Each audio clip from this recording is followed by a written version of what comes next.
dark here while I let the internet know that we are here. So, let's see.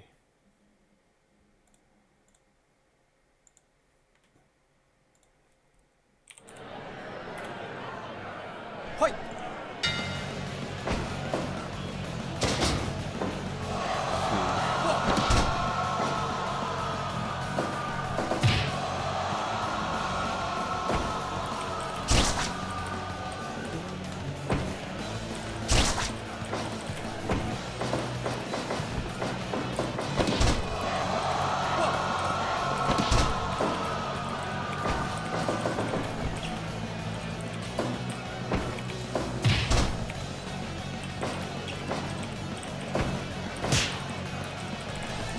Hey, how you doing, GK?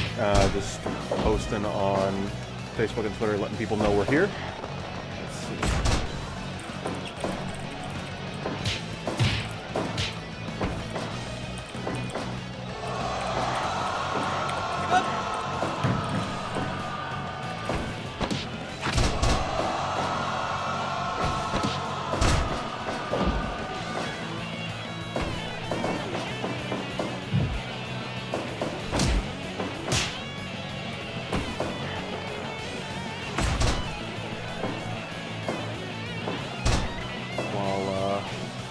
Watch Andre the Giant fight Shawn Michaels.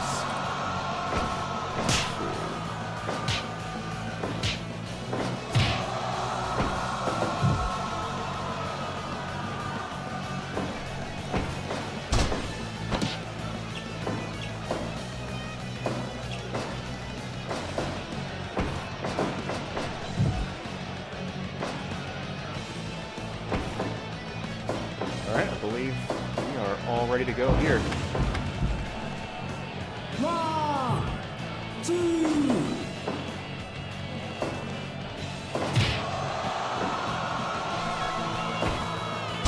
Hello, Nick. Appreciate you stopping by.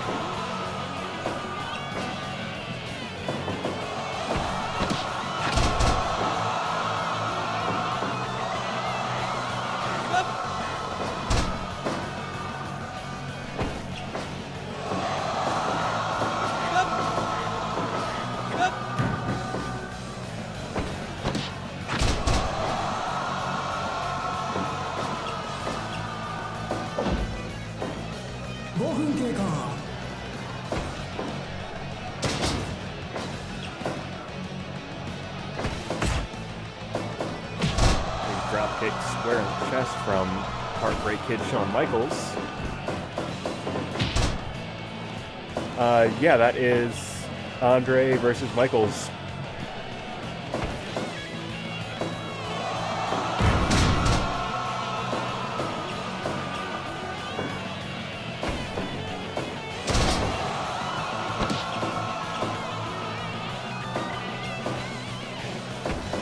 Like, I'm sure it's pretty easy to tell, but Shawn Michaels in this gear was kind of what I based Tyler's appearance on. But gave him pants instead of chaps and gave him, like, different kick pads.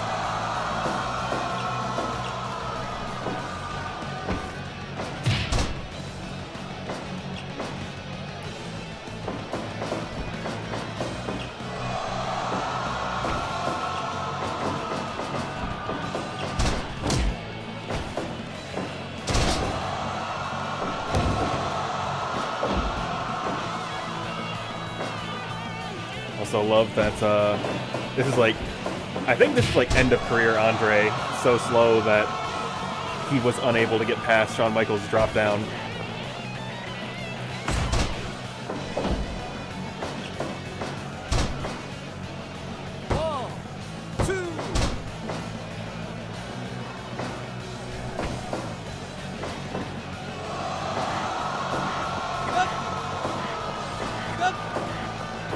Yeah. I mean, like, near the end of Andre's career, like, it was pretty obvious to everybody involved that his body was just not really fit to do most things, which is really unfortunate. Hey, how you doing? Appreciate you stopping by, James. Oh! Damn, Andre the Giant just absolutely obliterating Shawn Michaels.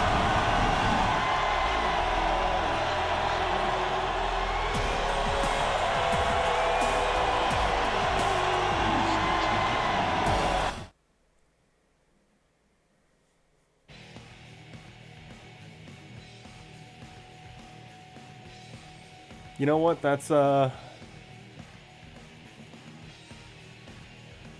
sometimes what happens when you fight Andre the Giant. Is you just get crushed by an absolutely enormous human being. Yeah, like my settings are exactly the same as they were yesterday, but I can turn the game down just a notch.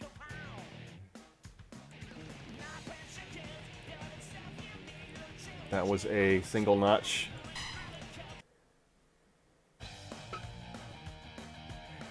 Alright, Blake, appreciate the raid. You guys coming in at exactly the right time, as all you guys are missing is a single bonus match. So, yeah, I guess Blake's House Wrestling fans, if you guys want to get on your feet, make some noise, because we are about to go live.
All right, well, welcome to another edition of Blake's House Professional Wrestling. If you are tuned in from last week's show, you know the biggest story of tonight is going to be the #1 contenders match for the Judgment Pro Wrestling Championship.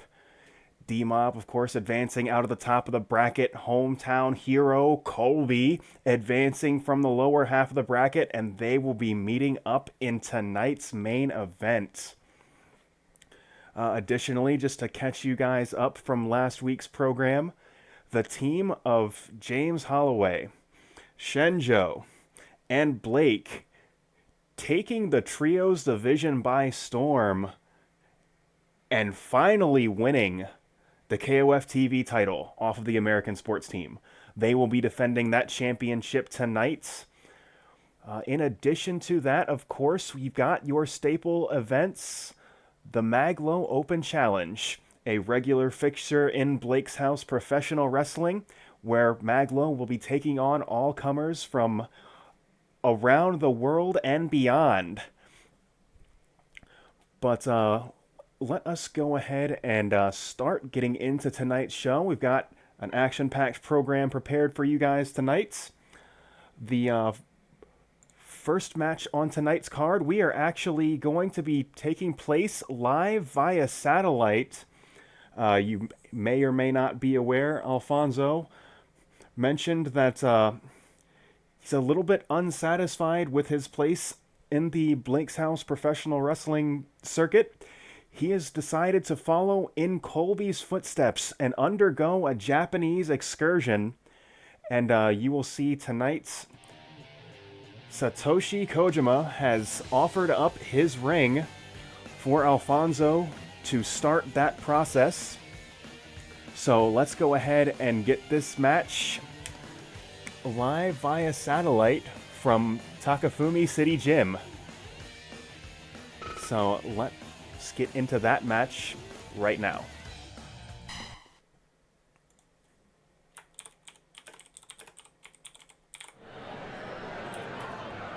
Hi. If you remember, of course, Kojima was the first opponent that COLBY would take on in his overseas excursion. And this match in Kojima's Bread Club ring. Kojima advertising himself as the best lariat in the world. Of course, you will be seeing in tonight's main event, COLBY wanting to challenge that title, that absolutely devastating atomic lariat that had caused him to advance in that championship tournament. But right now, Alphonso certainly can't afford to be looking that far ahead as he is going one-on-one with Kojima. Pop-up cutter from Alphonso.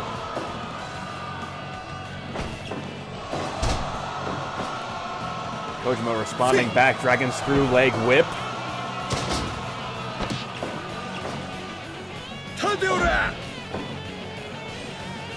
And Kojima just as capable as Alphonso at being rough with his opponent, stomping Alphonso out on the mat.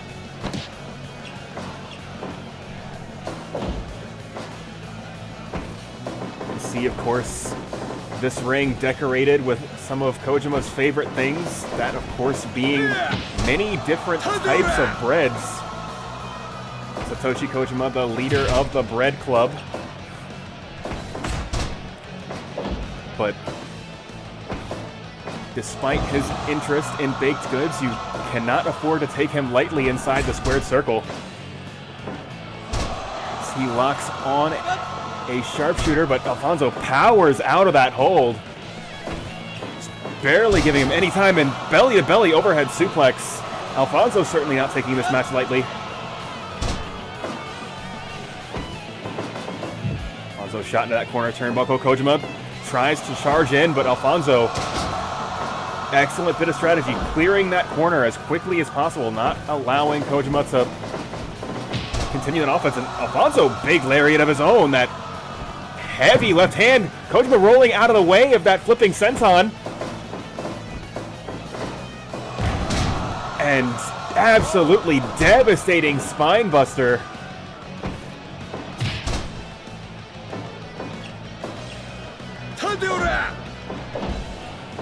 And once again, just trying to stomp the life out of Alphonso.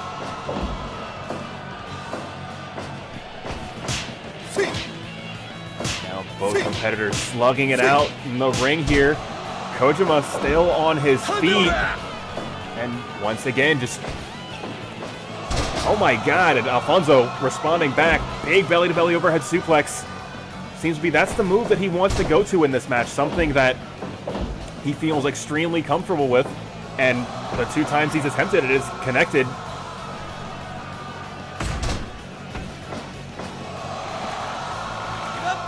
Now locking on an ankle hold. Alphonso taking a little bit more time trying to power out of that hold. He's got to be feeling a little bit worn down from that continued assault. Count two. And big cutter from Alphonso. Alphonso not finished just yet. Big body slam. And Kojima's fired up. He's coming out into the crowd, guys. And Alphonso, DDT right onto that padding. That's only a couple inches thick, and that is hard wood underneath it. Oh my god! Absolutely massive German suplex. The crowd now starting to get behind Alphonso as he hits that just devastating rock bottom type maneuver. Kojima just cutting his momentum off with that Manhattan drop.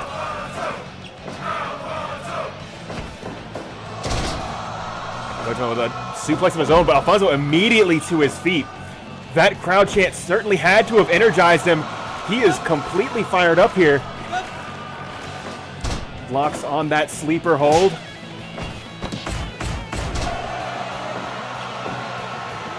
Kojima setting up here. Whatever it is, Alphonso.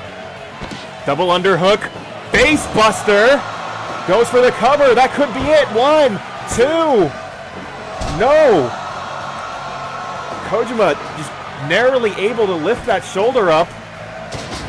Big body slam, and Kojima now getting fired up in front of that hometown crowd.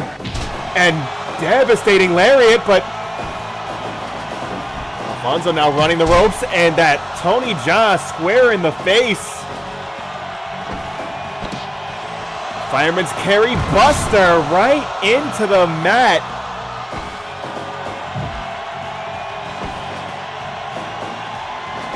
Kojima putting Alphonso up top. Superplex off the second.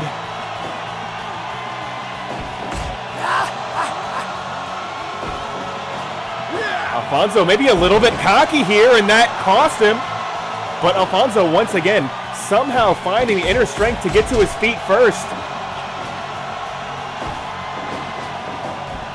You can tell Alphonso is dazed. Hold on. Big spine buster.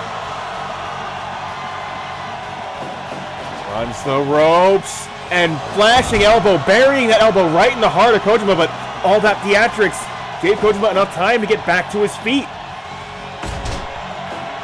Alphonso maybe not taking this excursion quite as seriously as he needs to. And repeated forearm smashes, just clubbing blows to the side of the head. Kojima going up top here. Diving elbow, and now an elbow of his own just buried into the heart of Alphonso, but that took so much out of him. And stunner, stunner, wait. Kojima to his feet now. Now it's Kojima's turn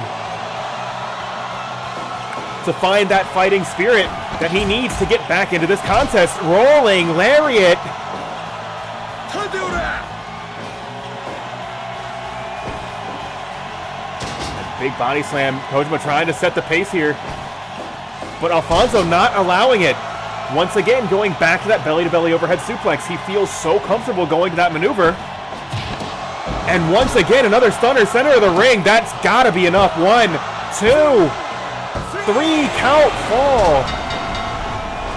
And Alphonso's Japanese excursion will begin with a victory over Satoshi Kojima.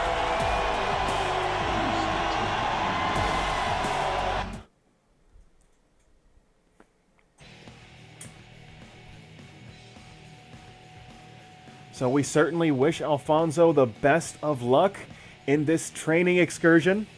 It certainly did COLBY a world of good, as COLBY has found himself in this week's main event, potentially challenging for the Judgment Pro Wrestling title. If Alphonso can respond back from this training exercise,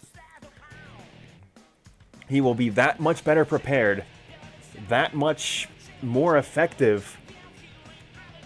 So we will have to follow his progress as that goes along. But of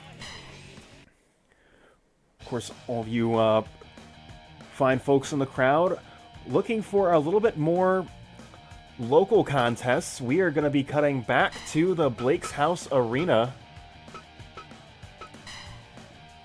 as we have got a absolutely stacked card this week.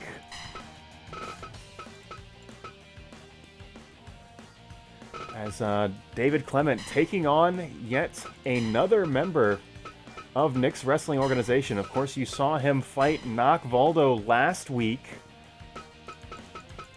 He is going to be going up against Babyman, one of the winners of the Mag.Lo Open Challenge, who had bested Mag.Lo in singles action Well, he is now going head-to-head with just an equally rough fighter in David Clement. So let's just go ahead and get right into that match and see how these two competitors handle themselves.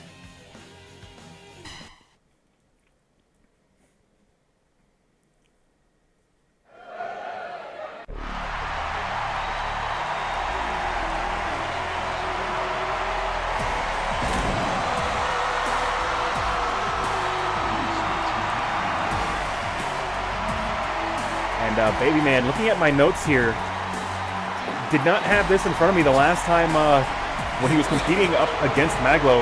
Baby Man, a disgraced sumo wrestler, actually kicked out of various sumo wrestling leagues for being too violent, but has found a home in mixed wrestling organization.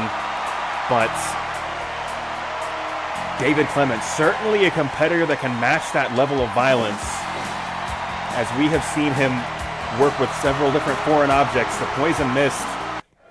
This is going to be an all-out brawl.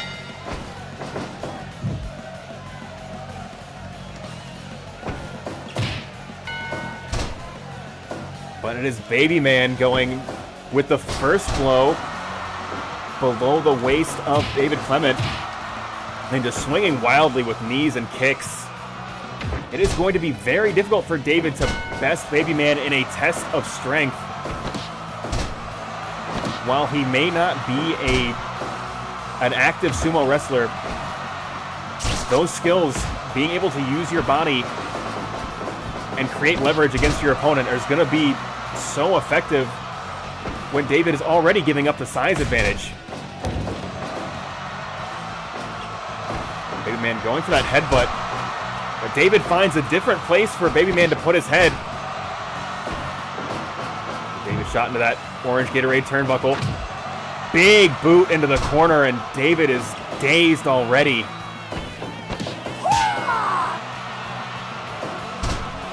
And David just totally struggling to find his ground here.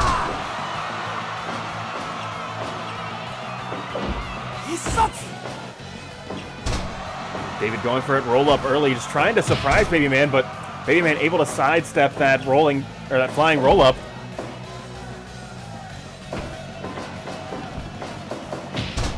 He goes for that chop to the chest, but Baby Man had it scouted.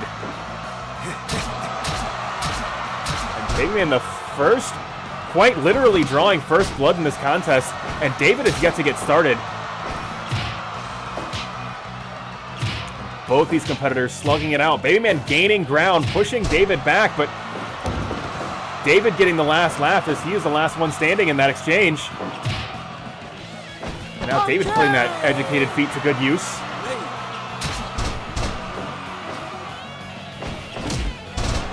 David with that double leg takedown, and David has had enough. Just throwing blows, but once again, still Baby Man shutting him down.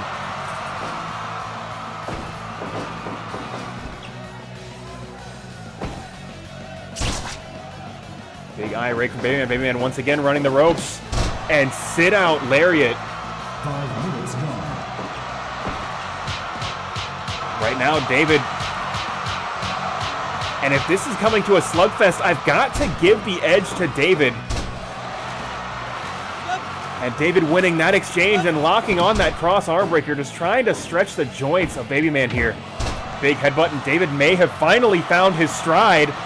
Locking on a chin lock, just trying to further stall the momentum of the big man here. Shooting him into that corner turnbuckle. Big forearm smash here. David double stomp off the top, just crushing the stomach of Baby Man here. Baby Man trying to reverse the course that David has put this match on with a low blow, getting a count 2 out of it.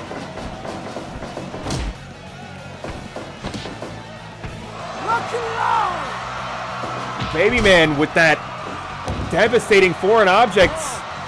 Is that going to be enough? No, only 2.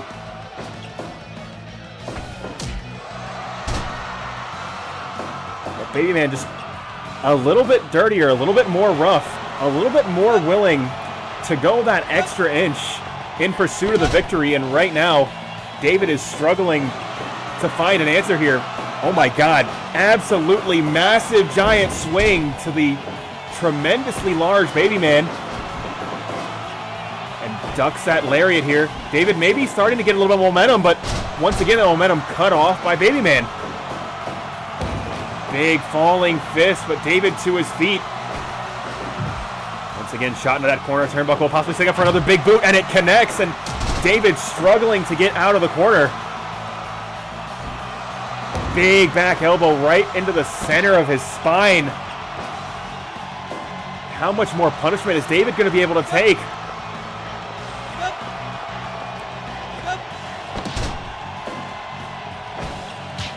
And once again, it is just a brawl in the center of the ring. And once again, David the last man standing in that flash roll-up out of nowhere, center of the ring. 1, 2. Oh my God, that was almost enough, but Baby Man somehow finding a way to kick out. But package pile driver. But David, he's not finished.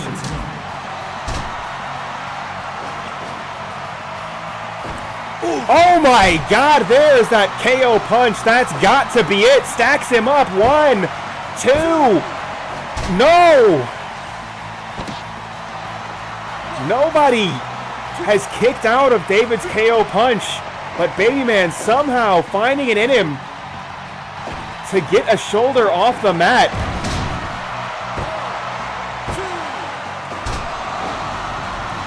.9. David now starting to run out of answers here. I don't know just what he's got left in the tank. That KO punch, a sure winning maneuver of his. I think the only thing we haven't seen from him just yet is that pop-up powerbomb. Oh my God, rolling out of the way of that diving elbow. That could be what David needs here. Diving elbow of his own, goes for the cover. 1, 2. Baby Man still able to kick out.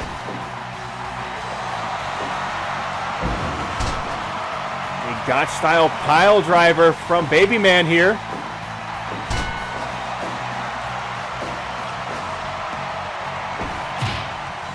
And once again, these two competitors just slugging it out in the squared circle here.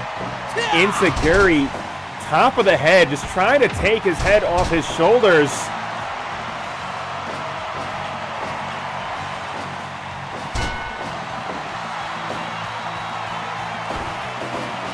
Shoots Baby Man to the ropes here. And big Manhattan drop. Big Insecurity. But Baby Man once again goes for that low blow whenever David starts to gain some momentum. And absolutely massive DDT, but David to his feet.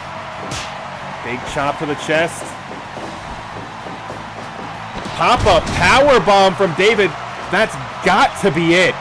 Goes for the cover. 1, 2. No, still not it.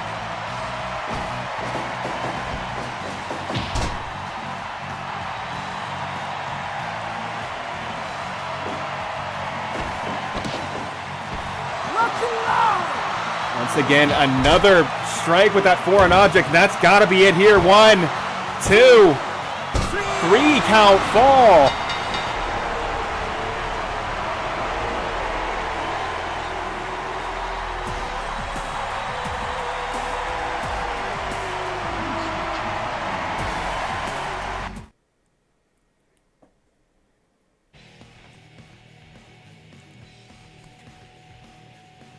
And Baby Man picking up a victory once again, just exhibiting that same dominance he had in the Mag.Lo Open Challenge, besting Mag.Lo in the main event several weeks back.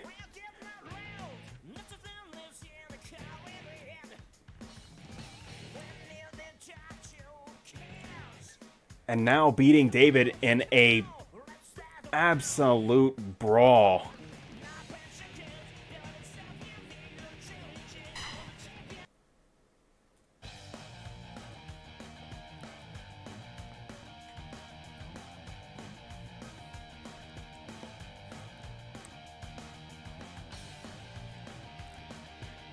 Honestly, like, that is one thing I'll say, like, Harada is not one that is going to be asked for shit. Because at least like when some wrestlers or some referees, if they see somebody do an illegal maneuver, like a low blow or something, they'll come up and give a warning. Harada is having none of that. But you know what? Harada is the main referee of Blake's House Professional Wrestling, for better or for worse. He is a man that wants to let these individuals settle it in the ring. And that is exactly what these two gentlemen did. But I see we've got a very active chat tonight, so that is good news because we are about to jump into the Mag.Lo Battle Royal. So if you guys want to start suggesting some names, we can get into that right now.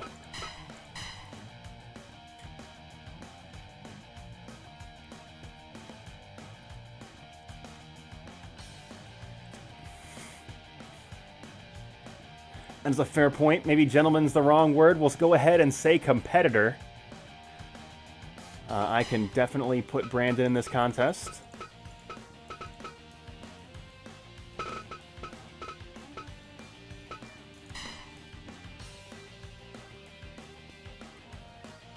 Let me see. Let me try and close Chrome and see if that helps.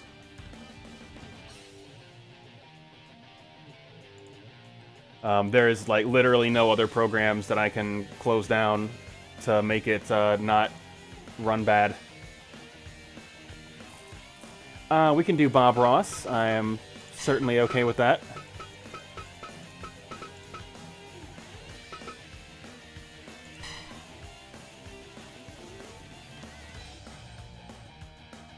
Of course, that still leaves 6 more names for the Mag.Lo Open Challenge.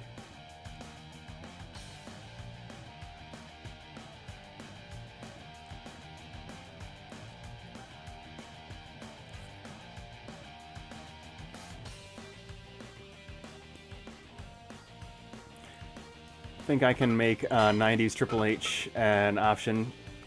I can do both of those things, so we can get Drill back in this in the Mag.Lo Battle Royal, as well as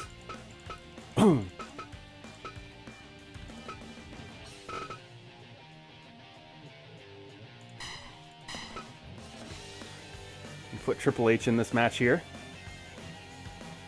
Already a very interesting cast of characters, and we've still got 4 more names that we can draw for this event.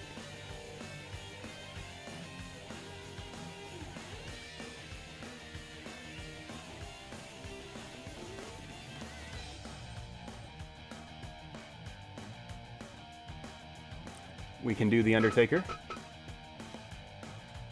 I do not have the kids staying beat in that one commercial, unfortunately. Let's see. I'm gonna be very mad at myself if I do not have The Undertaker, which is a very real possibility.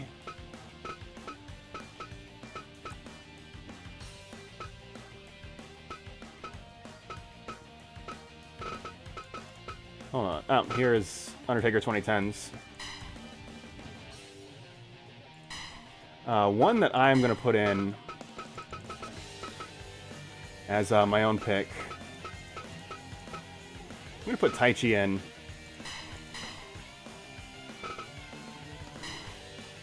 But I can do Hollywood Hogan.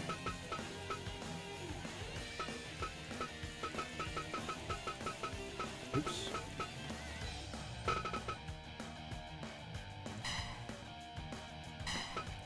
I can also put a Sting in there, and actually, you know what? I'm going to go ahead and see if I can get a British Bulldog, just because Blake and James, you guys have both been submitting a bunch of names. My question is, do I have a British Bulldog? I do also have the RoboCop from fucking whatever the hell WCW show he was on where he fought with Sting. That's a real thing that happened in professional wrestling, because wrestling is like that sometimes. I actually don't think I have a British Bulldog. Unless you saw one somewhere else.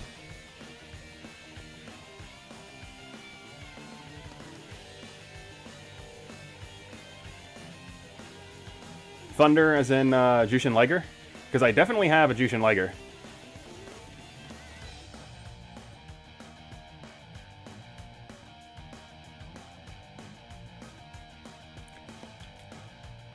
Let me see. Probably. Like, my stables are extremely fucked up, and I don't manage these very well.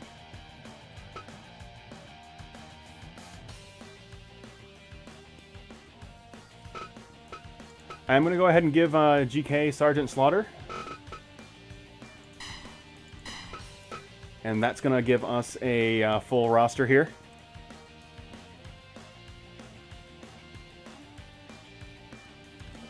So we have Brandon, the sole entry of Blake's House Professional Wrestling, trying to defend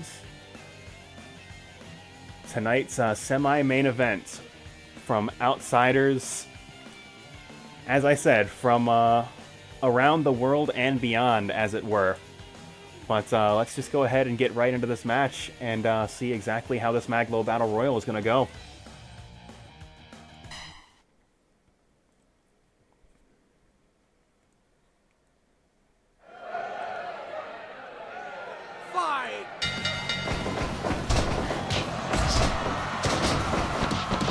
So dangerous, that big body slam from The Undertaker.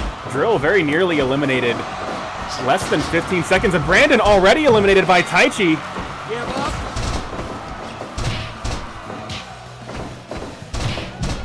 A rough start for the Blake's House Professional Wrestling group here. There's Undertaker and Slaughter battling it out in that blue Gatorade corner. You can see Hulk Hogan and Drill just slamming Taichi into the mat, and Drill eliminated as well.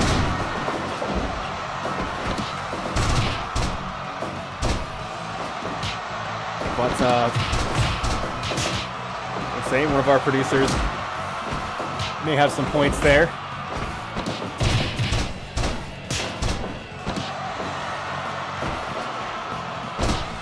So the sole man not representing real-ass wrestlers is Bob Ross in this match here. But he has got to go through some legends in this professional wrestling business. And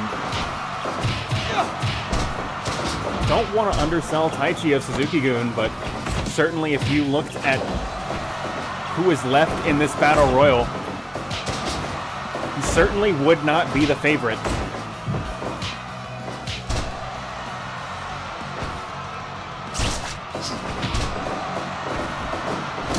Shot into the ropes. Taichi now squaring off with Sergeant Slaughter. Big belly-to-belly suplex as Hulk Hogan just powers out of Bob Ross and Triple H's hold.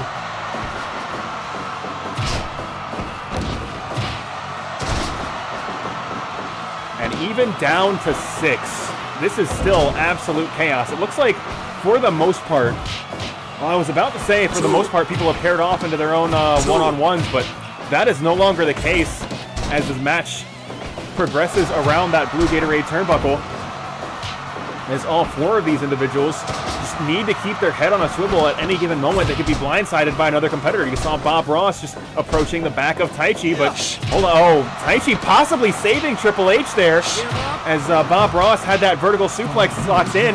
That would have certainly sent Triple H over the top rope, but unable to do so.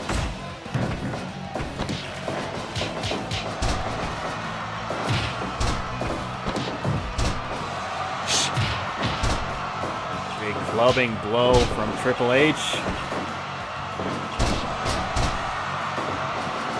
Taichi just absolutely dazed in the center of the ring, now squaring off with the dead man.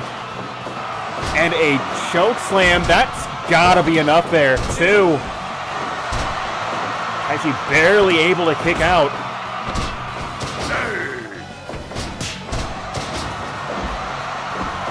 Hogan somehow staying in the ring after that slam there.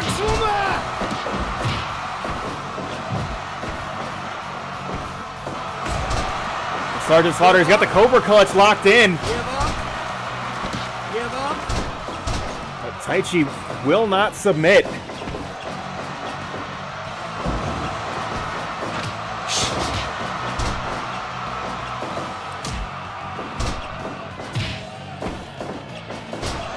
Big DDT from Bob Ross, planting Triple H right into the mat.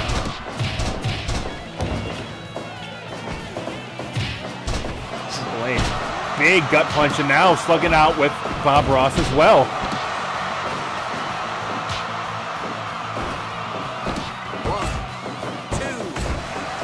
Triple H now possibly saving Taichi from that pinning predicament. Returning the favor given to him, protecting him from that vertical suplex from Bob Ross. And now it looks like Taichi working over Bob Ross and Triple H doing the same. Double underhook, face buster, planting him into the mat. And now Taichi rolling through, but Triple H possibly wants the elimination here.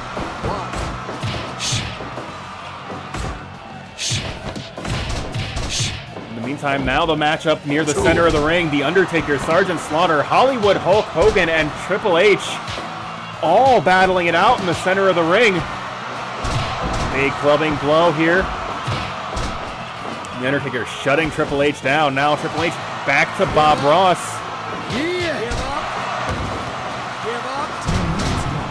Powerbomb and stacks him up here. 1, 2. Bob Ross nearly eliminated here, but just barely able to kick out at 2.9, the last possible moment. And it is still just absolute chaos in this wrestling ring. Big belly-to-belly suplex.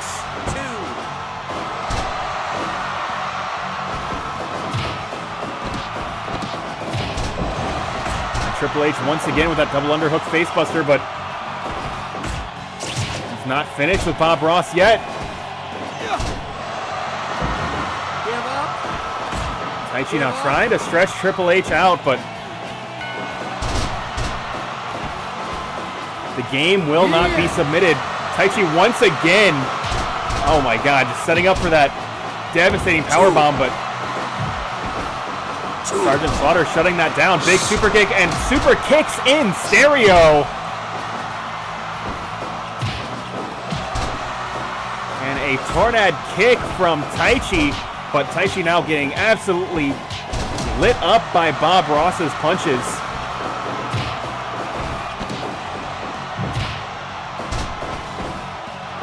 And now Bob Ross and Triple H going at it in that orange Gatorade corner. Super kick! Bob Ross up top. What's going on here? Big body press, but Triple H able to get a foot on the bottom rope. That is why they call him the Cerebral Assassin. So constantly aware of where he is in the ring, and double vertical suplex. That will be an elimination on Sergeant Slaughter.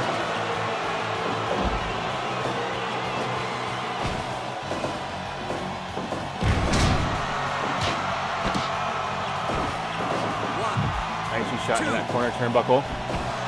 Big body splash once again, but Hulk Hogan breaking up the pin attempt. Bob Ross shot into that blue Gatorade turnbuckle.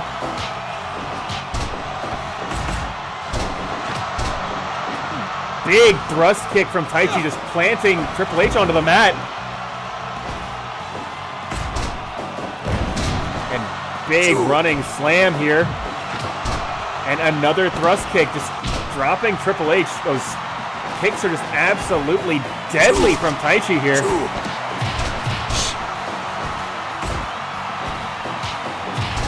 Double axe handle from Hogan. And Hogan having a great deal of difficulty. All 5 of these competitors, just with the chaos in the ring, it's so difficult to keep momentum. Oh my god. That was that atomic leg drop, but Bob Ross immediately to his feet. Bob Ross shot into the corner with Triple H. Triple H is to his feet first. A big headbutt from Bob Ross will give him the upper hand.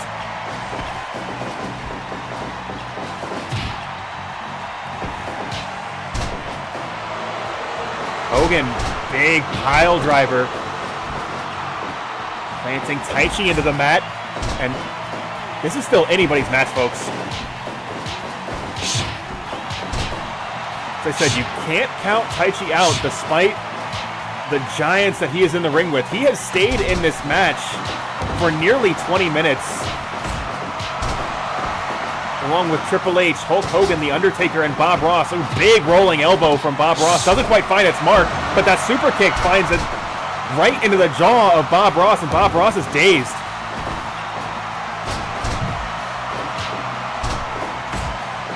That punch square in the face will just absolutely stun Bob Ross here. Big chokeslam from The Undertaker, but Triple H to his feet so quickly, but unable to hang on to the top rope. The Undertaker will score an elimination. And we are down to 4. Yeah.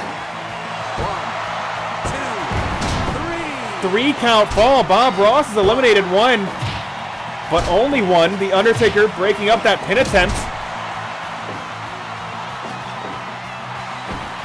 As Hogan and The Undertaker collide in an unexpected way. Hogan shot into that corner turnbuckle. Taichi shot into the orange Gatorade turnbuckle, but Taichi fighting his way out.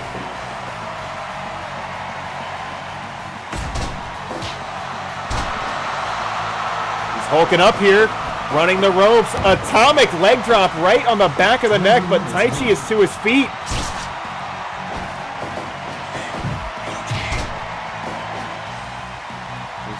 Possibly staying up for another one, but Hogan just a little bit out of gas here. Just couldn't make it back to the center of the ring, but oh my god, big double power bomb from Hogan and The Undertaker. That Dragon Sleeper will eliminate Taichi. Taichi has been eliminated from this contest, and we are down to Hogan and The Undertaker. 2 era-defining superstars squaring off one-on-one for the right to face Mag.Lo at the end of tonight's show.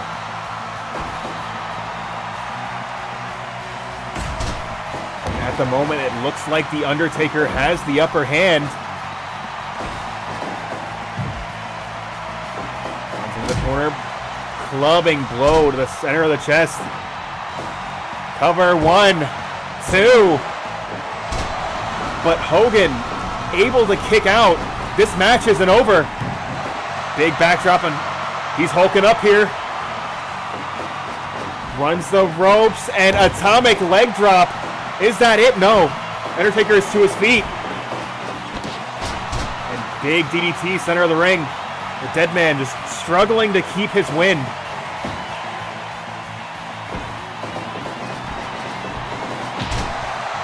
Ellie Wolf and Undertaker. This could be it. Now is The Undertaker's turn to surprise here, as he is able to lift that shoulder up at the last possible moment. Big boot and a guillotine-like leg drop right into the neck of The Undertaker. That's got to be it. No.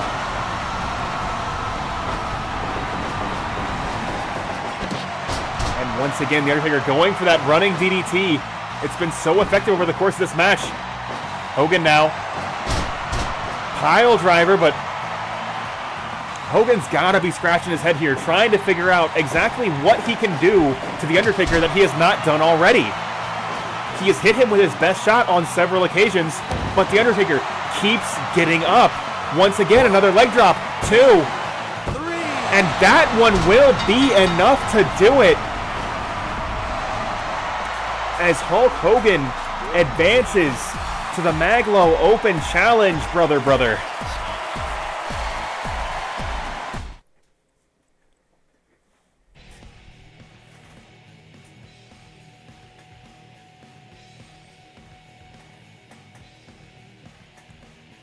Yeah, I think in the words of Keith Kelly, fuck Hulk Hogan, but he is in your semi-main event tonight, going up against Mag.Lo in the Mag.Lo Open Challenge.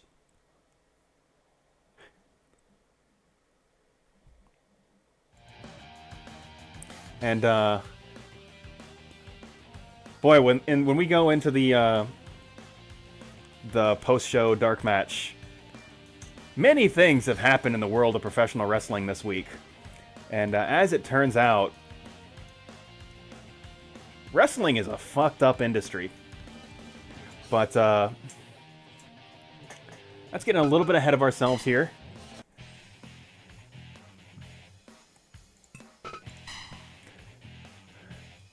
As let's try to get back into tonight's show here. Now, you may remember from last week, Robert Walsh going 2-on-1 against the Firm. Found that Robert Walsh has found a partner, and he is interested in challenging the Firm on the Judgment Pro Wrestling special that we will be having in... I can safely say it right now. We will be having in 2 weeks, as we will be taking the holiday weekend off. So we are going to be seeing the debut of... the tag team debut of Robert Walsh. And that debut will be going up against the Worzallas.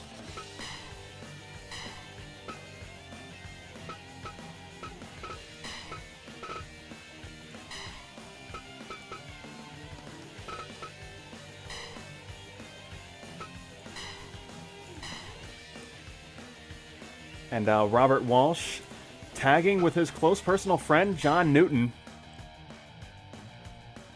We're going to have to see how well they handle themselves in 2-on-2 action.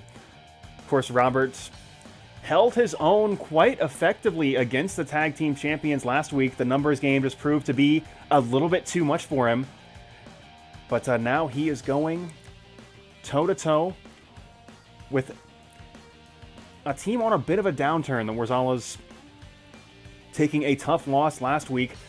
They are looking to get into this match to sort of regain some momentum. So both teams have a lot to prove here. And we're going to see just whose will is stronger in tonight's contest.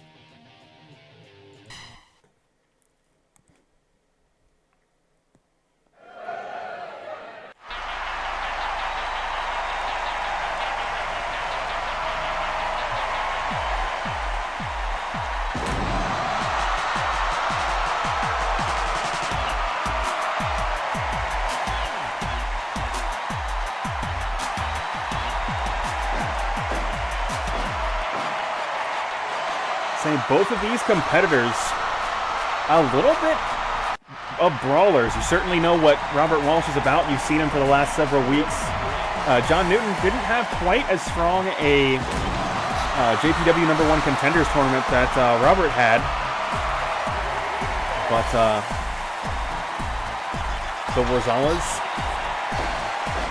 just as comfortable in a brawl as Robert Walsh and John Newton are going to be. So they are going to be matching this team blow for blow here.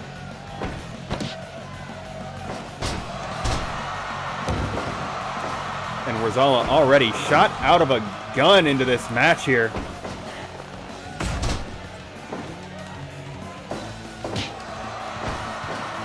Just not giving Robert an inch, and that is what you have got to do when faced with an opponent that is just, oh my god, is he going for that elbow drop already? And oh my god, Robert scrambling to his feet. He knows just how deadly that patented Worzallas elbow is. And he's going to take a breather, bring John Newton into this contest. See if Newton is able to find an answer to Worzallas. It seems as though he's doing all right for himself thus far, locking on that stretch hold, trying to take Worzallas' legs away from him.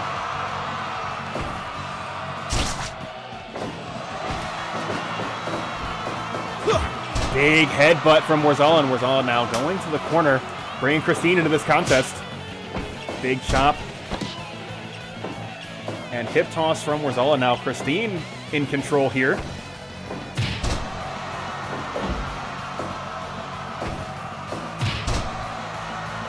Christine possibly setting up for that Worzallas elbow drop, but just a hair too slow.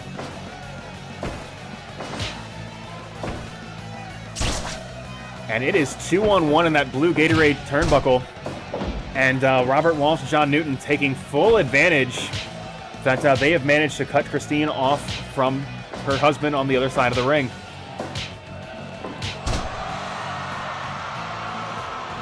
However, she is able to get to that orange Gatorade corner, and Worzallas is back in this contest. But Robert Walsh fighting out of that 2-on-1 disadvantage. You saw him do that so effectively last week. A big headbutt, but it's going to take more than that as Robert delivers a headbutt of his own. As I said, all 4 members of both of these teams are brawlers. And I'm sure you will be seeing headbutts answered back with headbutts, closed fists answered with closed fists over the course of this contest. And you saw Worzallas slugging with one earlier, and Robert connecting with a couple shots of his own. Worzallas once again setting up for that patented elbow drop, buries it in the chest. And that was nearly enough.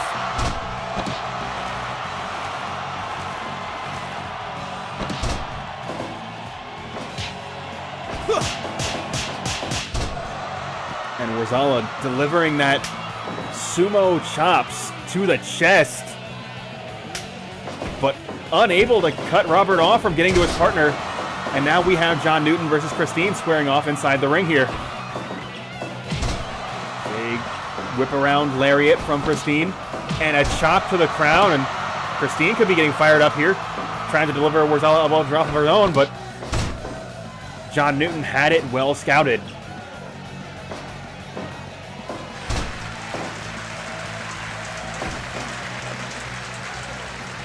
Christine trying to bring this fight back into her own corner. Yeah.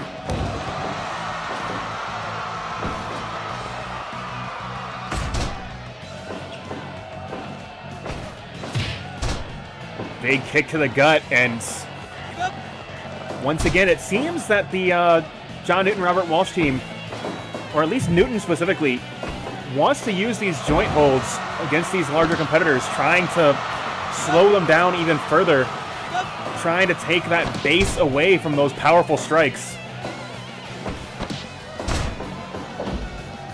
Saw John Newton there targeting the arm. It's going to make that running elbow drop just a little bit less effective.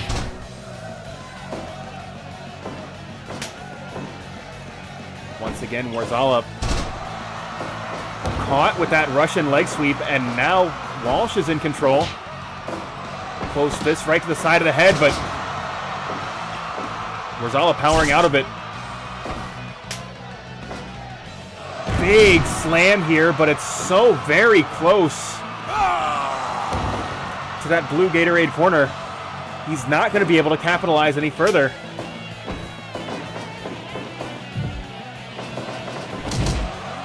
And just as both members of Newton and Walsh meet right at Worzallas, both clubbing him with lariats.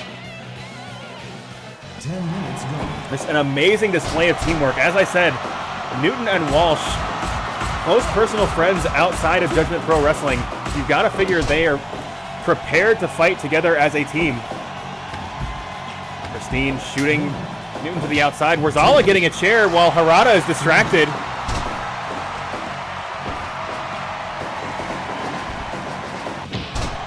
Big lariat there, goes for the cover. One. Only one.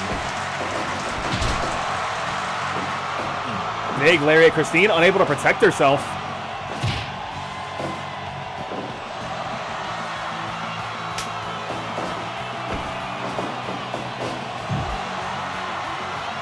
Now Christine squaring off one-on-one with Walsh, and trying to bring this fight back into that orange Gatorade corner. Big headbutt from Christine. And Robert just planting Worzallas in that corner so we can get back to his own corner, make the tag. And it looks like both members of Worzallas' team have been busted open by Robert Walsh here. There is that rough fighting style that I mentioned earlier. As Robert in particular is just an absolute brawler.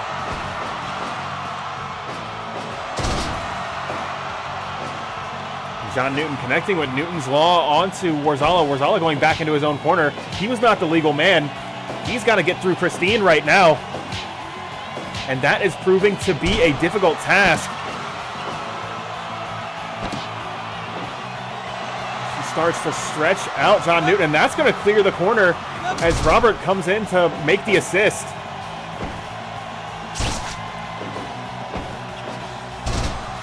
And the teamwork from this team, to my knowledge, they have not tagged together in a Judgment Pro Wrestling match, at least certainly not on Blake's House Television, is just absolutely spectacular. 2, 3, Worzallas getting choked out by Walsh on the inside, while Christine 7, in an absolute war with John Newton on the outside. Big backdrop from Christine. Harada's count is at 10, 11. 12, 13, Big leaping pile driver. 15, 16, 17, 18. The count was up to 18. Worzallas, big elbow drop, and Christine now possibly setting up for that Worzallas elbow drop, and it will connect, and Newton has so far to go. But Robert Walsh able to kick out on his own power, and now locking on that devastating hold, and Newton just boxing Worzallas out, keeping him from being able to make a play there as Worzallas is forced into his own corner. Big swinging neck breaker from Walsh.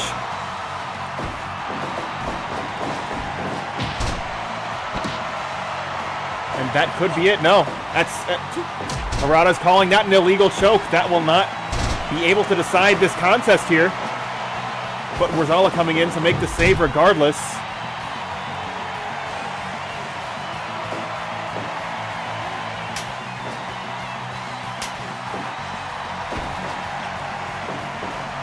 Big double powerbomb from the Worzallas, but a surgically placed shot to the side of the head will put Worzallas onto the mat.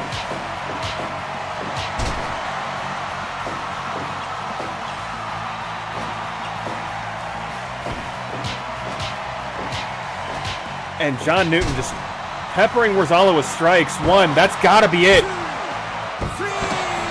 And a 3-count fall. Christine striking Newton after the bell.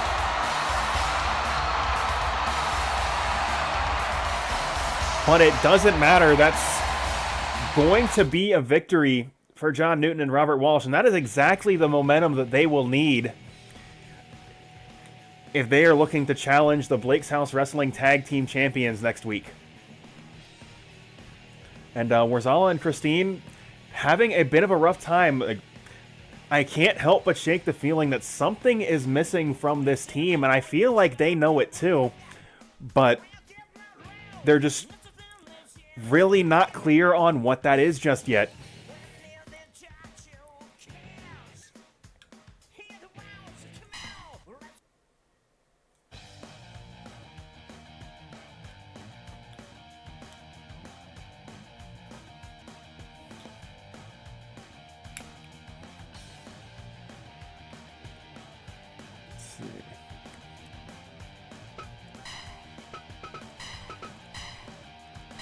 But let us just keep moving right along here in terms of competitors that have been handling themselves quite well on Blake's House, or particularly the Judgment Pro Wrestling Tournament.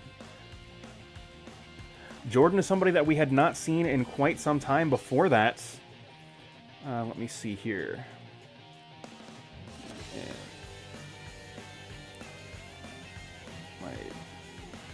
Dig into my notes here.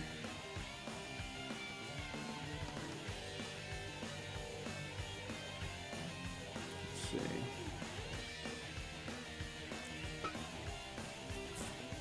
Apologies, something came up there.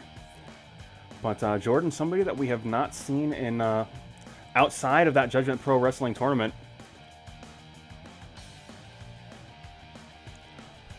Let's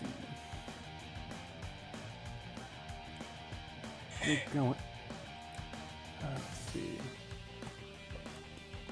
We're going to go ahead and put him one-on-one with Josh, somebody that certainly massively underrepresented on Blake's House Television. Try and get them back into fighting shape, as you got to figure that the Blake's House Wrestling division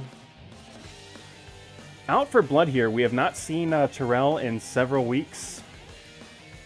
He is scheduled to appear on tonight's show. Everybody has got to be gunning for that title. And before I get into tonight's match, yes, Zoe, you were actually on in the opener. You won with your new finishing hold. And so the creative for your character right now is you did, in fact, go to Japan and you are training there. So you fought Satoshi Kojima, the greatest lariator in the world and leader of the Bread Club, to a victory. It's all good. I appreciate you stopping by. But right now, we are going to be getting into Jordan versus Josh. As I said, people... Oh. People are itching for an opportunity to get to the top of the card and challenge Terrell. So let us see just how these two competitors handle themselves as they try to gain some momentum to get an opportunity to do so.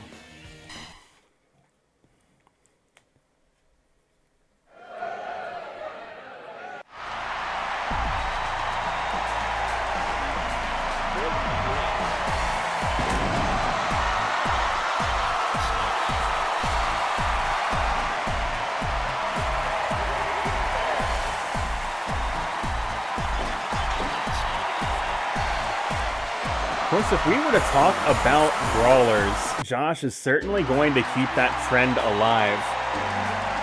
Jordan, a bit more of an enigma in terms of his offensive style, as he can come at you from a lot of different ways. We will have to see exactly what strategy he employs going up against Josh, as these two certainly have a history of going head-to-head outside of the Blake's House Wrestling ring. And we will have to see who comes out on top inside the squared circle.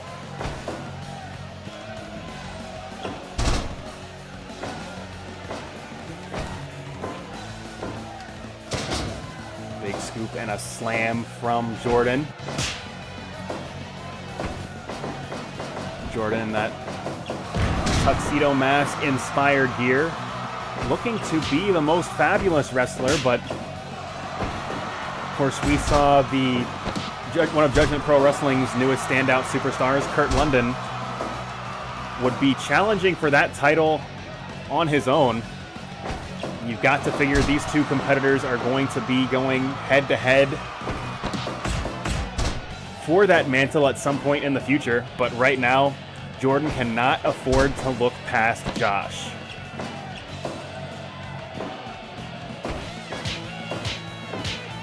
As Josh just peppers him with strikes and showing off a little bit for the front row all the way into the back as he drives that elbow right into the crown of Jordan.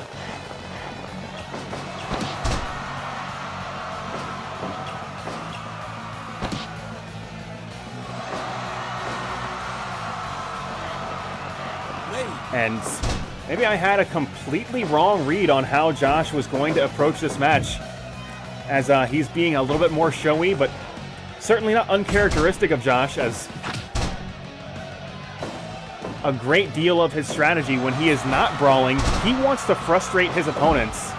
And this showboat type style is designed to get in the head of his opponent, but I don't know how effective that's going to be against Jordan, against somebody that he has gone head-to-head with so many times before.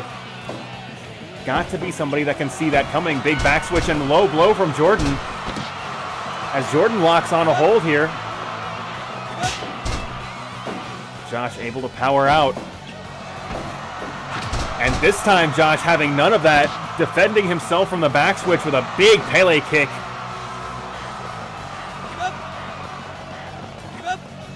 As Josh locks on that 3-in-1 stretch, covering both arms and one of Jordan's legs. Just trying to absolutely debilitate him over the course of this contest. Big hip throw from Jordan, but Josh able to escape any further offensive efforts. Repeated uppercuts and into a flurry of blows, and once again, just putting on a show as he drives that elbow home. Goes into a mount and right into an ankle hold here. He's got the leg scissored, but Jordan just delivers a kick right to the jaw to break out. Step up enziguri from Jordan. And once again, locking on that shoulder and neck hold. You got to figure taking that punching power away from Josh has got to be extremely important. Hold on. We're going high blue Gatorade district here. But Jordan Shote pushing Josh off. Harada way too close. Big Dragon Rana from Jordan. 1, 2. Only gets 2. And Josh with that high crush there, evading the chop, unable to avoid the second one. And going back to that elbow to the crown and an enziguri of his own.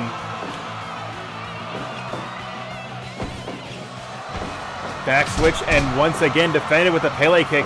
Josh not allowing to be gotten with the same thing twice, but Jordan pulling out a new maneuver of his own. He's sidestepping that punch, but unable to avoid that fireman's carry right into that knee, square in the chest. He rolls through, backslide, 1, 2. Oh, Jordan barely able to escape that pinning predicament. Jordan going up top, double knee drop right in the chest.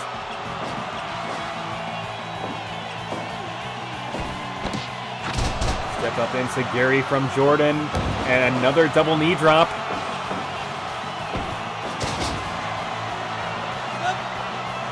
And it looks like Josh is going to try to out-wrestle Jordan here. That big headlock takeover. Oh my God, Spanish fly and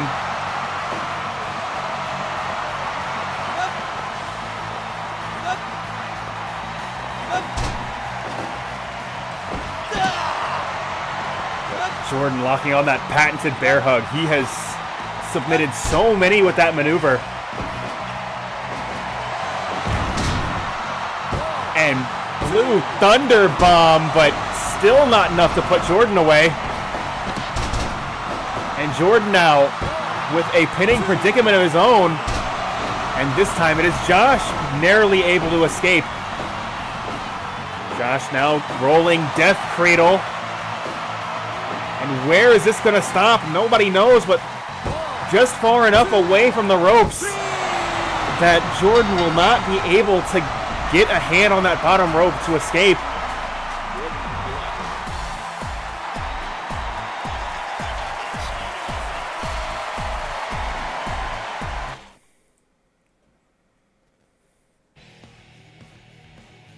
And Josh able to pull out the victory.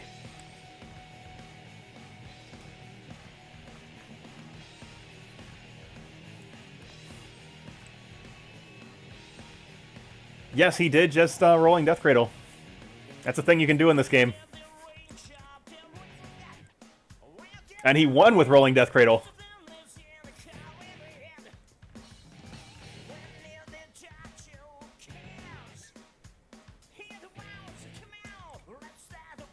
I mean, Josh, a Tekken-ass Tekken player, feel like he should have rolling death cradle in his move list.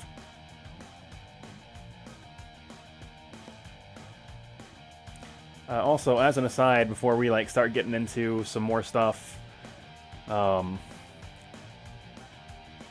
shit, Colby, you are here. Well, I have got some good news for you, as you are in tonight's main event. Actually, I believe Colby and Alphonso both shoot in Japan right now. Josh is not a King player, but rolling death cradle is the most Tekken-ass Tekken maneuver. That or the electric wind god fist. But yeah, Colby, I'm sure as you saw from I can in fact play the chant. Colby! Colby! Sure, as you saw, you are fighting tonight in the main event. Oh shit, I fucked up. Colby! I messed up, and when I switched over to that window, it turned the chant off. But yeah, you were fighting in tonight's main event, so appreciate you stopping by to watch tonight's show. But we've got a lot of wrestling to get to before we get through that. So let's just go ahead and get into the KOF TV title match. Of course, we have switched to a new format.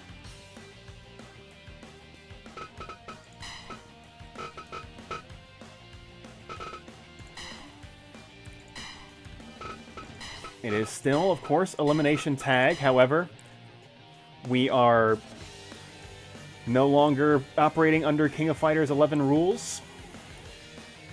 And teams are submitted in advance. This team submitted by Nick is going to be... Swing over to WWE.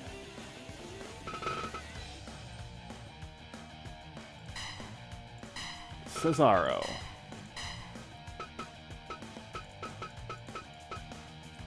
Got Lars Sullivan.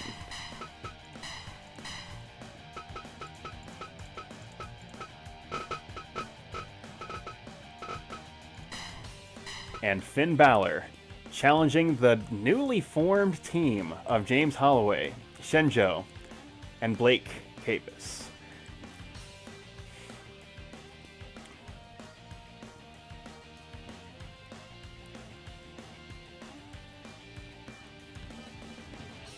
So let's go ahead and get right into this match, as sure Survivor Series is...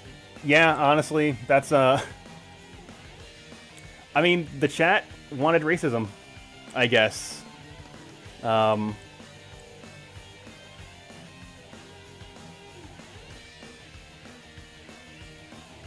as I said, pro wrestling is a shitty industry, and most of the people in it are garbage.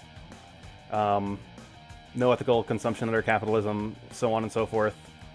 We can get into that in the dark match, but let's go ahead and get into the KOF TV title match.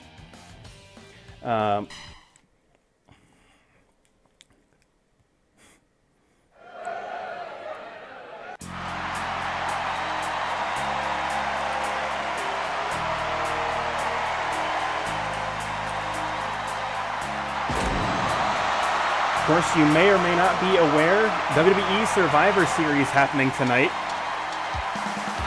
So WWE has sent a team of competitors to challenge for the Blake's House King of Fighters TV title. Of course, they are coming to the Superior program, Blake's House Professional Wrestling, and they are going up against an absolutely monstrous team, besting the American sports team in an OCV last week.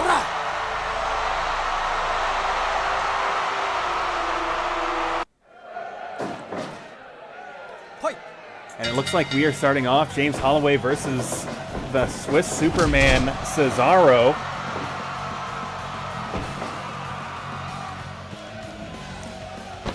Who is just an absolute monster of a technical performer, but nothing Holloway's not. Oh my god, reverses the tombstone. Tombstone pile driver of his own. But Holloway shooting Cesaro into that orange Gatorade corner.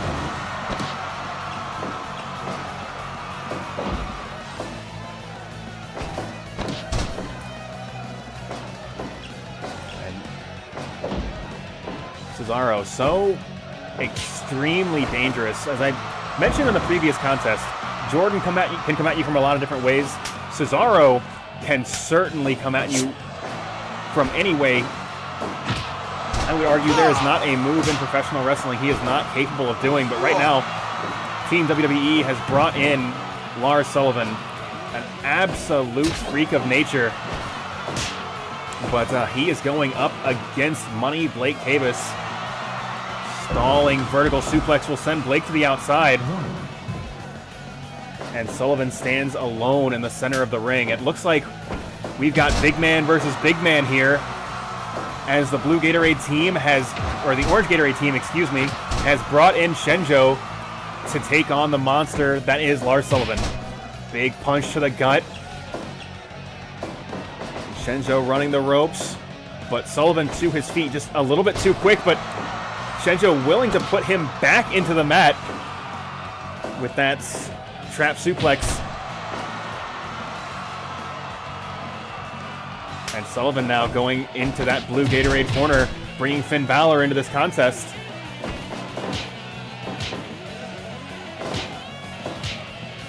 And Shenjo and Balor just slugging it out in that blue Gatorade corner. Balor goes for the cover, not even a 1 count. Shenjo bringing Blake back into this match, but not before delivering once, twice, 3 times with that devastating powerbomb. And Blake now locking on that figure 4, so far away from that blue Gatorade corner, but Balor able to escape. Big chop to the chest, step up enziguri from Blake. And Balor now once again bringing the Swiss Superman back into this contest. Big backdrop from Cesaro. And that was the momentum shift that Team WWE needed right now.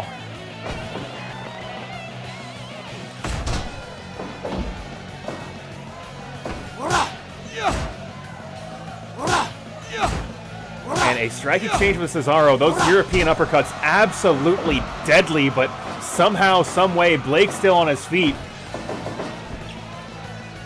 And Cesaro just so very much aware of where he is in the ring.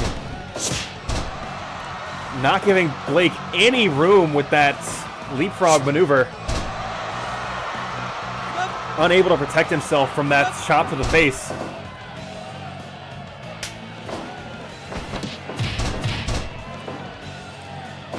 And Cesaro in control right now. Electing now not to match size with size. Or possibly no, going back. Team WWE now bringing in Finn Balor to go up against Shenjo. Big drop kick to the knee.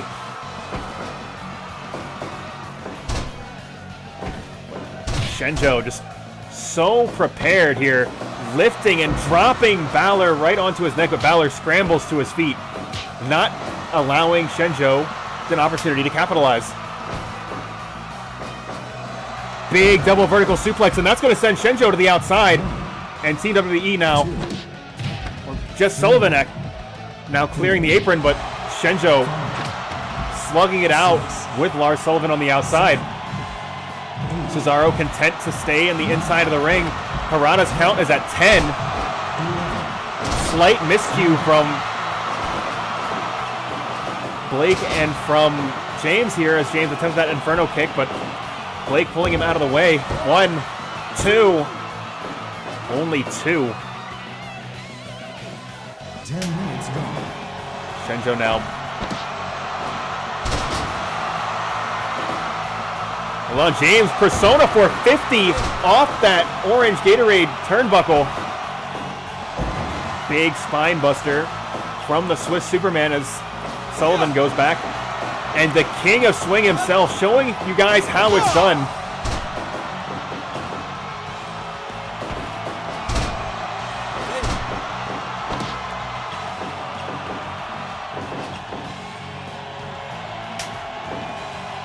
Now brought into this contest. The neutralizer from the Swiss Superman now going back to his own corner, bringing the big man himself, Lars Sullivan, into this contest. But Blake was prepared, planting Sullivan into the mat with that DDT, and now he's going up top. Big frog splash in honor of his Uncle Eddie, but Sullivan rolling out of the way.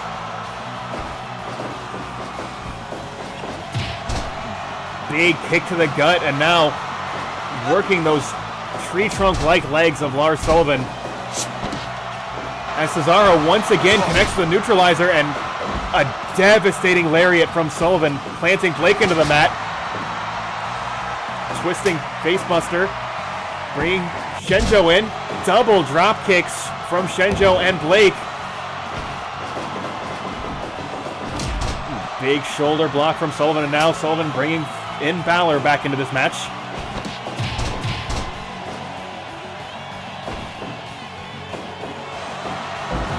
Big vertical suplex from Shinjo. Trying to take things back to basics a little bit, and nothing more basic than that bicep colliding right with the jaw of your opponent with that devastating lariat. And now Shinjo, no, he's not going to be the sole man standing in the center of the ring. This fight's going to continue on the outside as all 6 members of both teams are just battling it out. But right now, Team WWE seems to have the upper hand on the outside. Cesaro swinging wildly with that steel chair right into the back of Blake, unable to protect himself. And it is absolute madness. Harada, you need to restore order into this contest. And it looks like we are back down to 2 competitors in the center of the ring. Finn Balor and Shinjo. Shinjo roaring lariat. Once again, just colliding that massive bicep into the jaw. Holloway signaling for that 450 as Blake just absolutely punished by all 3 members of Team WWE.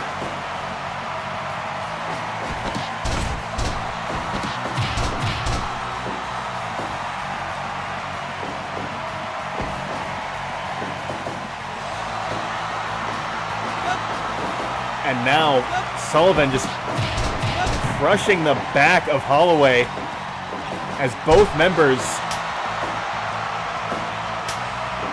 of this orange Gatorade team unable to protect themselves. STO and suplex from Shinjo and Holloway.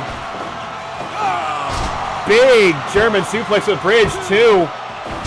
That was nearly enough. Big lung blower from Blake here. And Emerald Flosion planting Cesaro into the mat here. Big headbutt from Shinjo. He sucks. And he is calling for the finish. Rolling lariat. Just crushing the throat of Cesaro here. Once. Twice. 3 times. Stacks him up, but too close to that blue Gatorade corner. Team WWE able to break up the pinfall.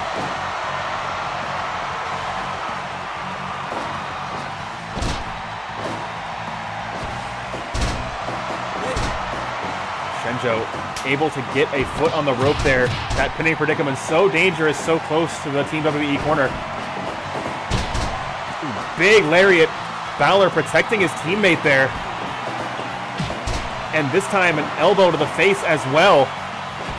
Shinjo is in trouble, so far away from that orange Gatorade corner. Oh, goes for that double stomp, unable to connect with the coup de grace. Big Emerald Flosion.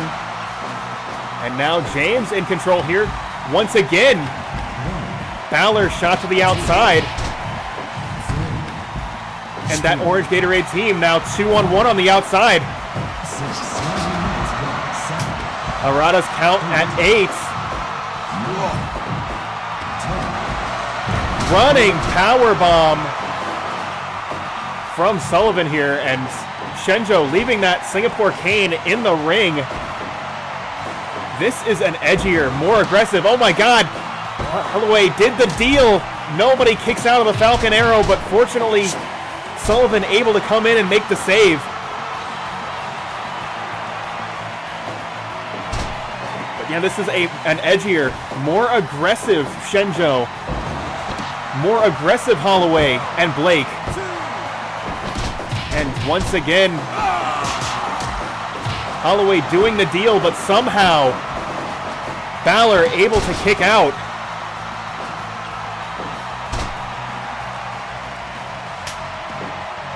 Now Cesaro brought back into this contest.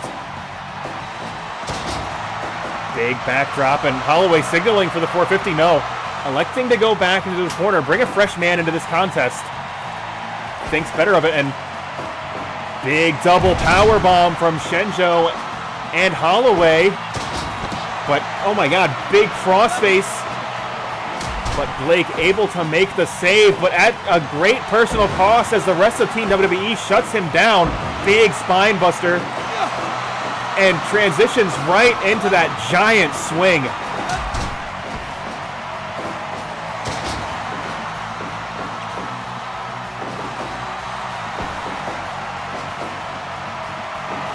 Shinjo with that devastating screwdriver goes for the cover, but once again, so close to that blue Gatorade corner.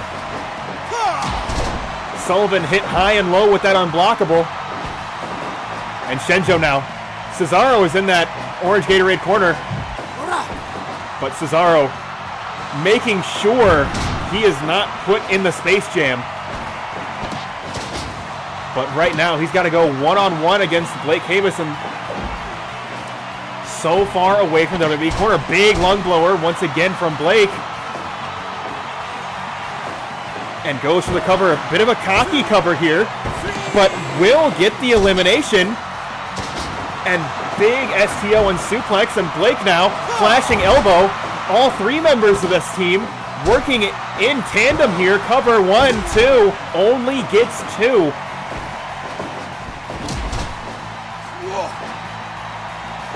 Big running power bomb from Sullivan. 1, 2, 3 count fall, and just barely gets the elimination. Holloway was just a fraction of a second too slow. And once again, Sullivan with that running power bomb. Big double stomp from Holloway. And Sullivan's fired up here.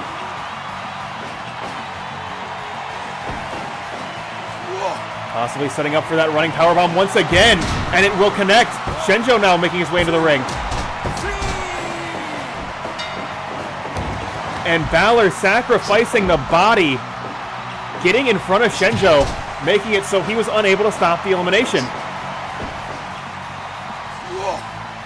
And Sullivan with the freak accident. That could be it. Cover 1, 2, 3 count fall.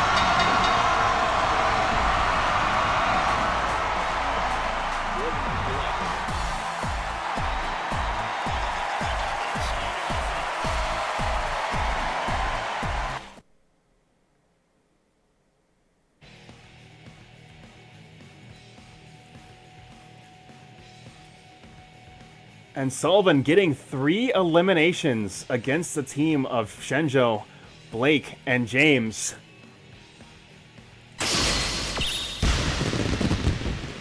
And winning this match for Team WWE.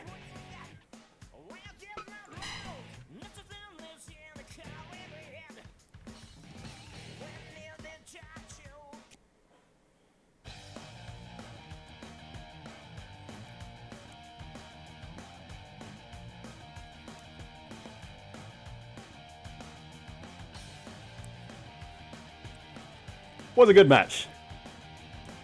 Like, I gotta say, the teamwork spots that like James put in for all 3 members of this team, they're working the way he wants them to. So definitely happy about that. Like, not super excited that Team WWE wins, but is what it is.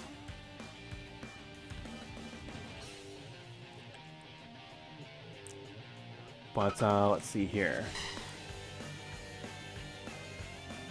We have still got 4 more matches left on tonight's show.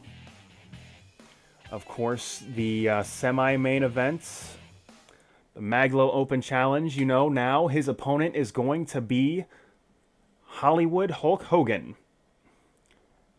Tonight's main event, the finals of the Judgment Pro Wrestling #1 Contenders Tournament, D-Mob versus COLBY.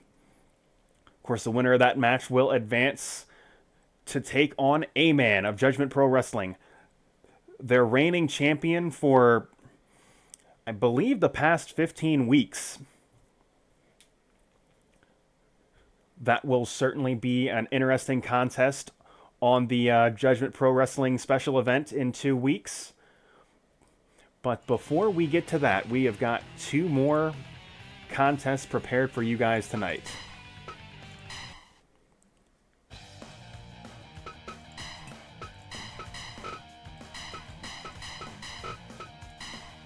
So let us see here.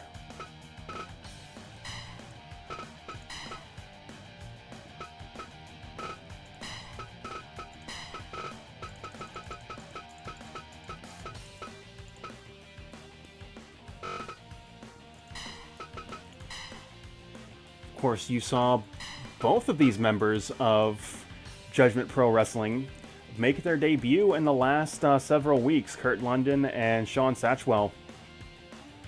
We're going to be going Fatal 4-Way action with Zero Lopez, another competitor that has made a name for himself in the Mag.Lo Open Challenge, as well as Antonio Del Valle, who is looking at this match as something of a stepping stone, trying to gain some recognition in the company, and getting a pinfall victory on any one of these competitors is certainly a valuable endeavor. So let's go ahead and get right into this match.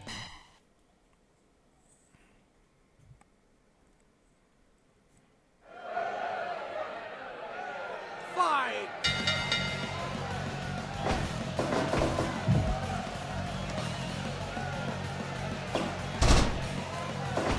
Big arm drag from Antonio, and I say this every time we've got a Fatal 4-Way contest, but I believe the last Fatal 4-Way, one with Alphonso, Sterling, Blake, and Printzler, that match was won because someone had taken their eyes off of one of their opponents and was able to secure a pinfall victory. That is such a high possibility that you must constantly be prepared for it. Always be aware of what the other 2 men are doing in this match, but also need to be prepared to defend yourself from the man directly across from you.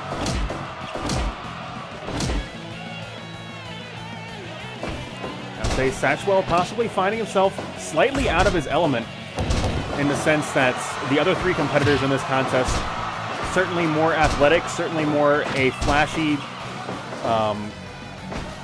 somewhat, what was it? I guess lucha style would be the closest comparison, whereas Satchwell, more of a brawler type, somebody that has an absolutely devastating pair of arms that he just wants to crush people with that broadside lariat. You're going to be looking for it over the course of this match.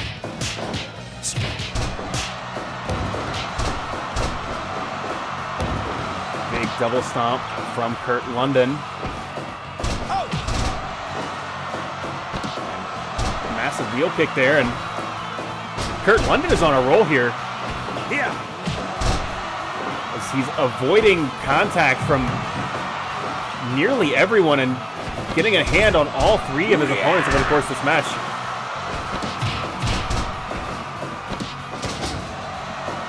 Big Frankensteiner from Antonio, but Satchwell clubbing blow to the legs, just taking Zero's legs out from under his legs. Antonio going up top, big frog splash in honor of his Uncle Eddie, but will not be able to get a count as his opponent was in the ropes.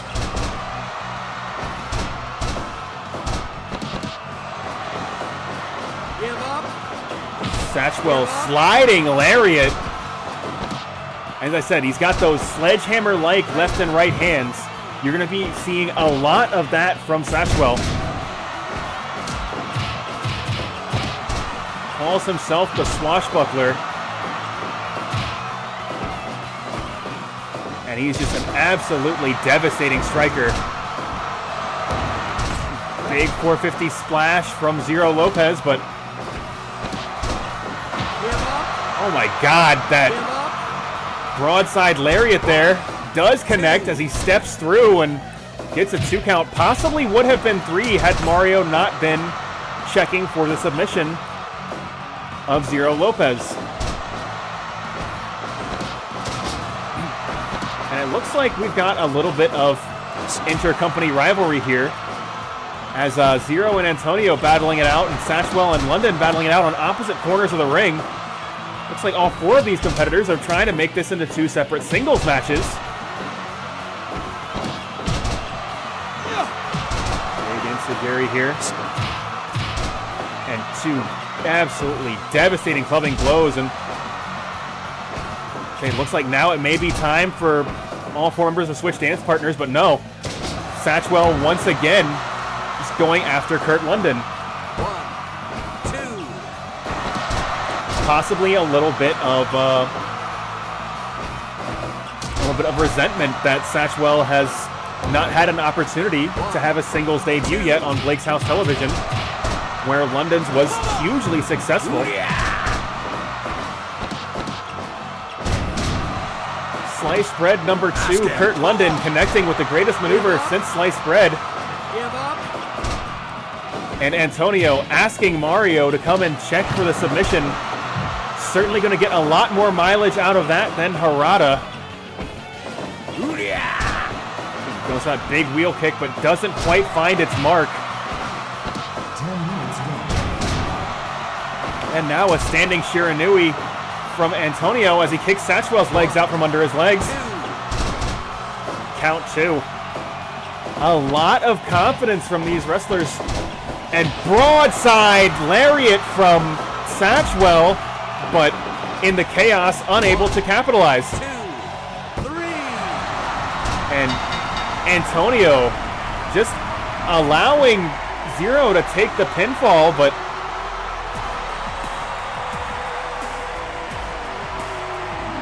not really clear what was going on in the tail end of that match.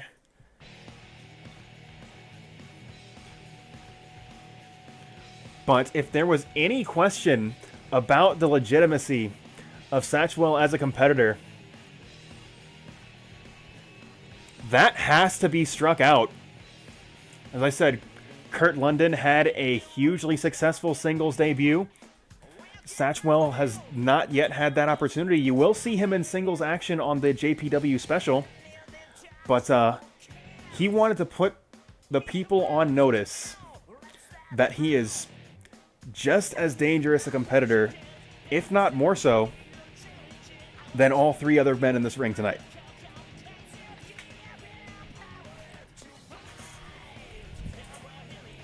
But certainly wondering what was on the mind of Antonio in the final seconds of that match,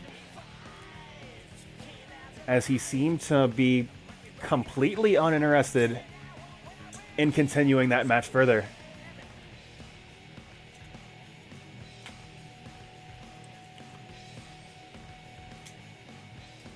We'll have to check in with him at a later date, as we are getting ready for our next match tonight.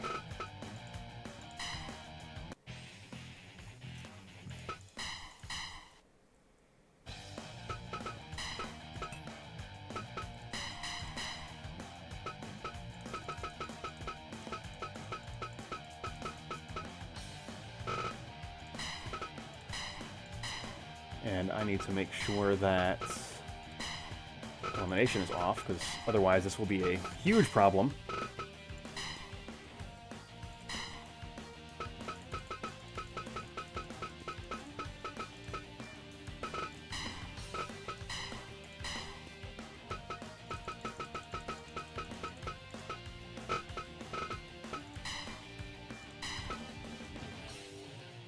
Let's see here.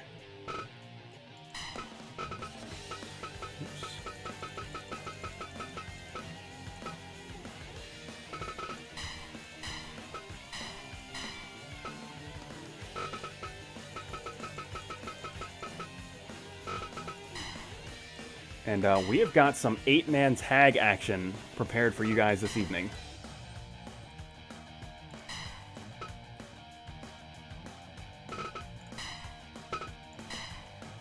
As I said, Terrell has not been on Blake's House Television in several weeks, but as you well know, Sterling has made himself the top contender for his title. You've got to figure the story going into this match. Sterling wants to prove himself against Terrell. But additionally, of course, the Sins brothers vying for Mr. Smith and Mr. Adams tag team gold. Got to figure they themselves have got something to prove here as well. Nick, of course, working with the Sins brothers. He was the boss of Nick's wrestling organization all along. Trying to give them an edge in this contest, so we gave Terrell a bit of an enforcer in Ramon. Try and make sure this team keeps things on the up and up here. But without any further time, let's go ahead and get into tonight's contest and see how they handle themselves.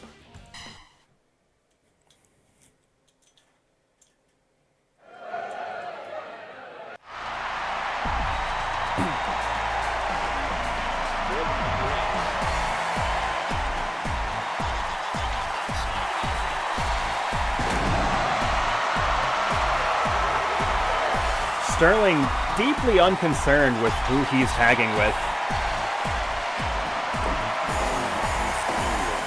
He will tag with the Sins brothers and with Vadala of Nick's wrestling organization if it means a shot at Terrell. While representing the Blake's House JPW Alliance, we have got the Firm tagging with the Blake's House Heavyweight Champion Terrell and Ramon.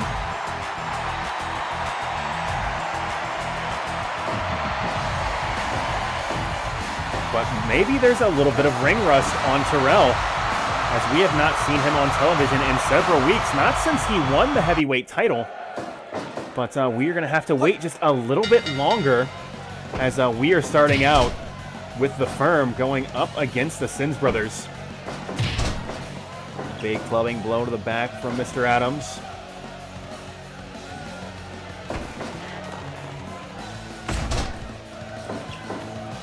Or Mr. Smith, rather. Excuse me. Mr. Smith in control. And looks like he's going to bring Nick into this match. And Nick debuting some new gear tonight. But Mr. Smith deeply unconcerned about what color his kick pads and trunks are, as Mr. Smith will plant you into the mat all the same. Big soul butt kick from Nick, sidestep from Mr. Smith.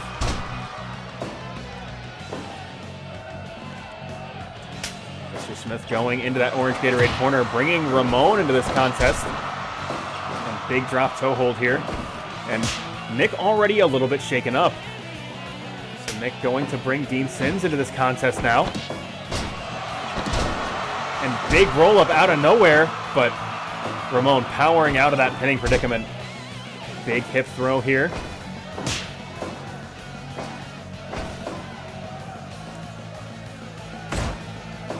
But Sins able to get the upper hand there, and here we have the Blake's House champion back in the ring for the first time in several weeks. And it looks like this Blue Gatorade team giving the people what they want already. Sterling and Terrell head-to-head in the center of the ring. And they seem to be evenly matched thus far, but Sterling, big kick to the groin here, and Terrell going to have us wait just a little bit longer as he brings Mr. Adams into this contest.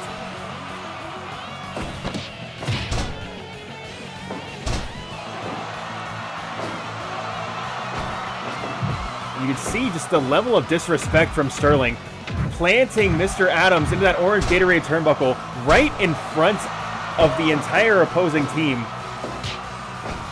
But that has always been Sterling's style. Like, he doesn't care what you think about him. 5 minutes gone. He is going to put you into the mat any way that he can.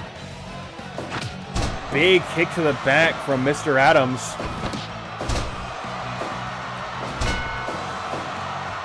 And Sterling attempting to assert his dominance by keeping this fight in that orange Gatorade corner, starting to work against him as the Firm now, just such a well-organized tag team, so experienced, able to gain the upper hand. Sterling electing to bring James Sins back into this contest, and we have the Sins brothers against the Firm once again. As I said, this matchup is certainly one people wanted to see, and both teams willing to give that to us right here.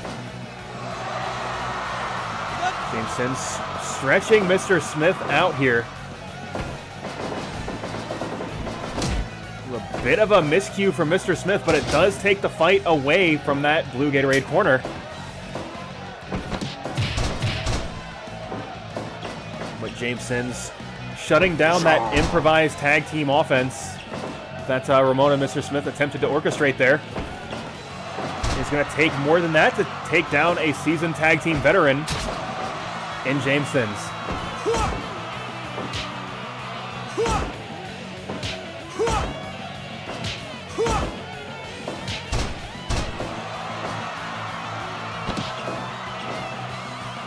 Ramon already seems to be struggling here.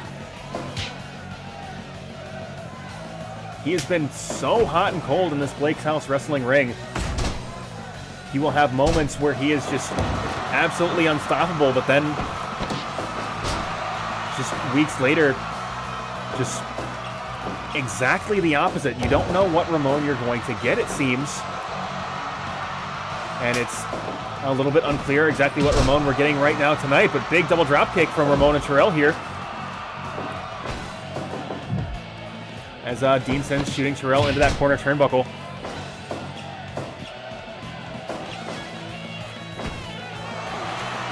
Terrell just trying to choke the life out of Dean Sins. Dean powering out of that hold. Terrell with that leaping vertical suplex. You forget with his small stature just how powerful he really is. Big spine buster here. As Dean picks the leg, but elects to go back to his own corner. Vadala now back into this contest. And big burning hammer from Terrell as he makes his way back to his own corner.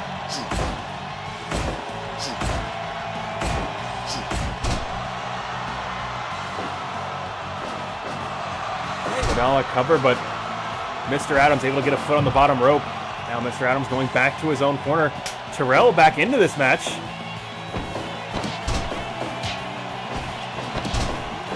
And we now have Nick Vadala going head-to-head with Terrell. Big tilt-a-whirl backbreaker right into a crossface chicken wing here, but Terrell able to break the hold. Terrell trying to figure out exactly how he wants to take on Vadala, but Vadala making that very difficult. It's a bit of a cocky pinning combination from Vadala, and Terrell able to kick out at one. Sidesteps the soul butt kick. Vertical suplex, leaping vertical suplex, and Vadala falls to the outside. 2, 3. And it looks like the Firm now taking on Vadala, and Ramon following suit, possibly trying to get some revenge for all that Blake's House had been put through. But in the meantime, in the center of the ring, the Sins brothers and Sterling taking on Terrell 3-on-1. And Terrell electing to go back to his own corner. Big gorilla press from Mr. Smith of the Firm, and once again, both aprons cleared, high and low. Mr. Smith in the unblockable from the Sins brothers. Sterling bringing out a foreign object, but unable to make use of it, as Harada's count is at 8, 9.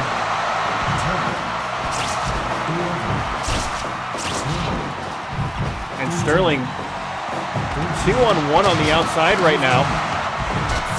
Totally uninterested in Harada's count, as it is just chaos inside the ring.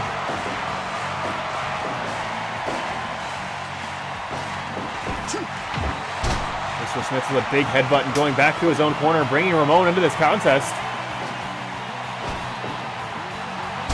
big fall-away slam from Mr. Smith, and that set Ramon up perfectly here. Big rolling knee bar, but entirely too close to that blue Gatorade corner.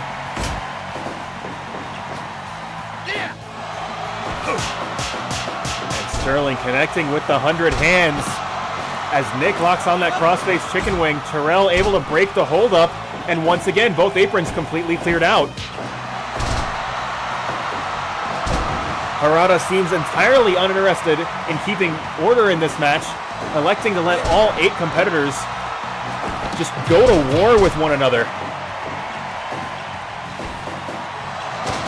Big twisting facebuster, and Vadala dragon sleeper hold.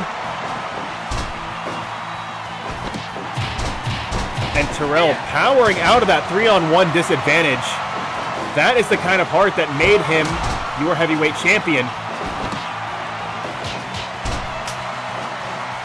And this matchup so incredibly difficult to follow. Both teams coming in and out of the ring, leaving the apron to assist one another. It is just absolute madness here. And once again, that entire Orange Gatorade team leaving their corner.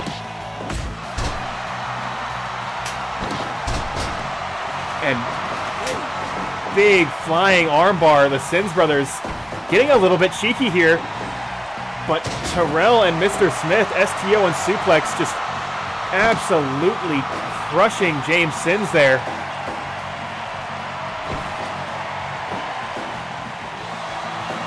And big leaping pile driver, planting Sins into the mat.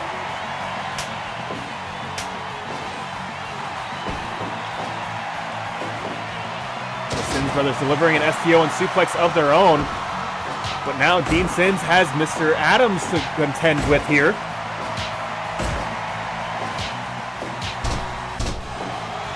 But that strike exchange took so much out of Mr. Adams, but both competitors now to their feet. And devastating lariat goes for the cover. 1, 2. Only 2. And once again, both aprons cleared out.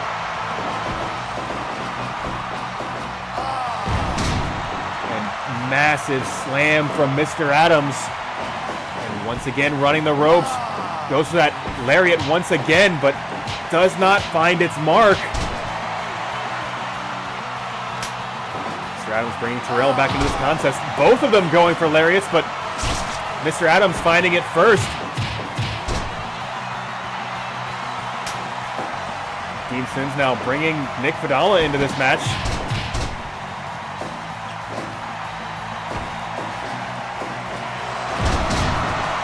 Big Tiger Driver, that could be it. 3 count fall as Nick Vadala scores a pinfall victory on the champion.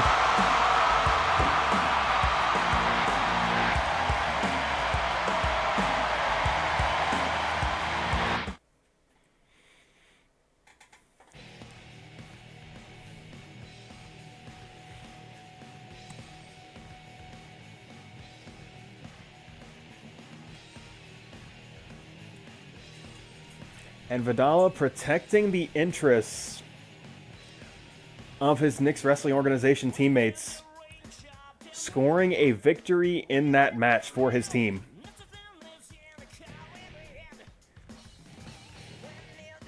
Certainly not the return to action that Terrell would have wanted.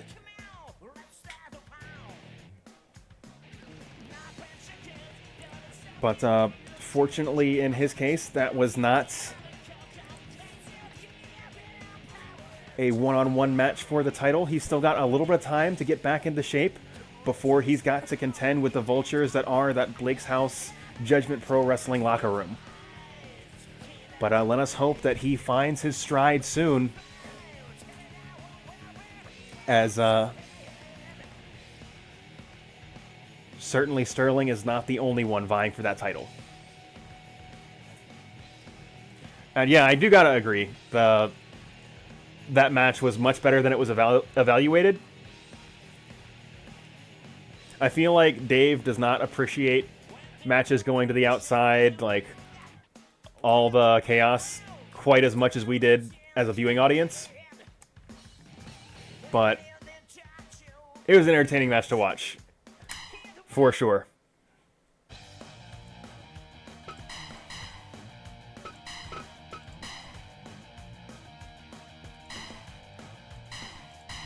But, let us go ahead. We've only got 2 more matches left on tonight's show, folks. Of course, that means we are going into our semi-main event. The Mag.Lo Open Challenge. We found out in the Battle Royal much earlier on tonight's show that his opponent tonight will be Hollywood Hulk Hogan. Will Mag.Lo be able to defend himself against one of WCW's greatest stars? A truly era-defining competitor.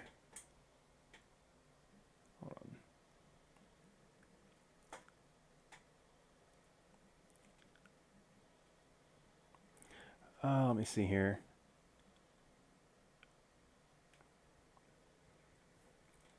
Hold on a moment here. Let me check my notes. Because I had a last-minute rewrite because I fucked something up here.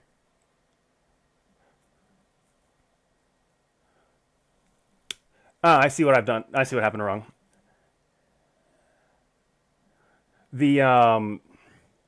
It was not canceled. I put something wrong in my show notes. The Jordan Josh match was an attempt to fix that. And that was probably supposed to be Cyborg's match. If we're going to go backstage for a moment. But what I can do is I can put the Cyborg as the bonus match on tonight's show. Like, not as a dark, but as a extra post-show match. Because that was definitely my fuck-up.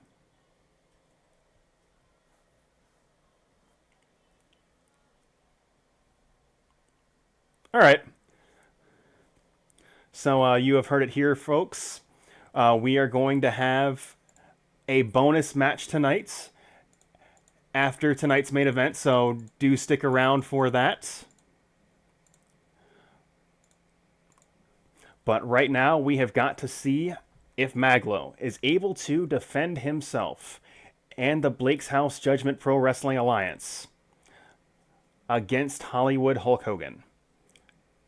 So let us not waste any more time, as we've got now 2 more matches on tonight's show. Mag.Lo, Hulk Hogan, next.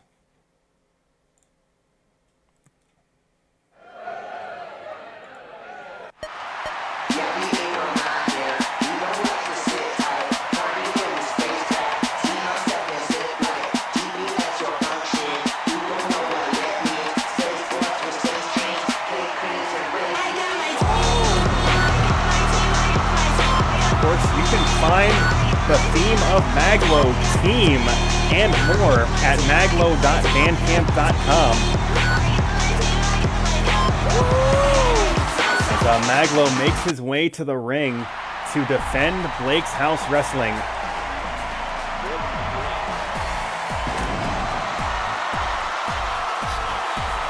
Up against Hulk Hogan.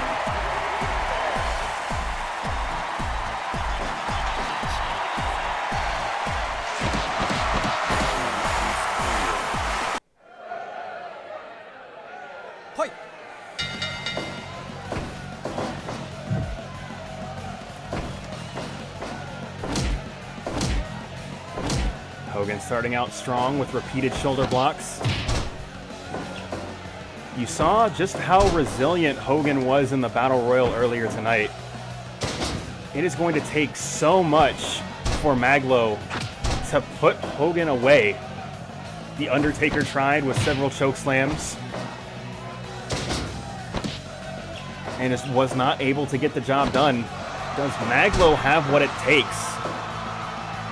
We'll have to find out over the course of this match. Big clubbing blow to the back of the head. Mag.Lo responding back with shots of his own. Elbow to the face into a headbutt, and then right into that patented spinning toe hold, but Hogan breaking out of it so quickly. Hogan knows he can't allow Mag.Lo to have too much offensive momentum. But Mag.Lo coming into this match just full steam ahead.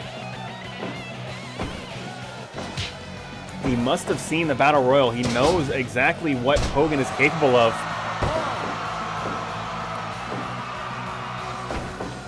And just wants to overwhelm the Immortal One.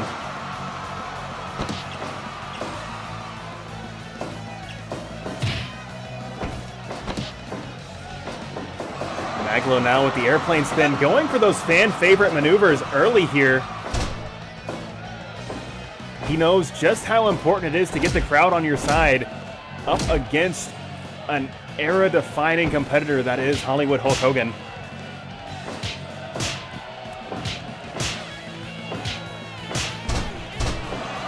But despite all of these offensive efforts from Mag.Lo, Hogan does not seem phased. Mag.Lo is giving him everything he's got, but Hogan keeps getting up. So Mag.Lo once again going to that patented airplane spin.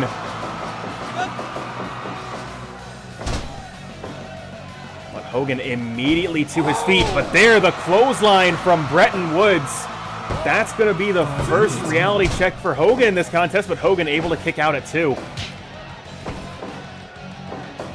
But Hogan, was about to say, seemed to have had enough, but Mag.Lo reversing that pile driver there, and once again locking on that patented spinning toe hold.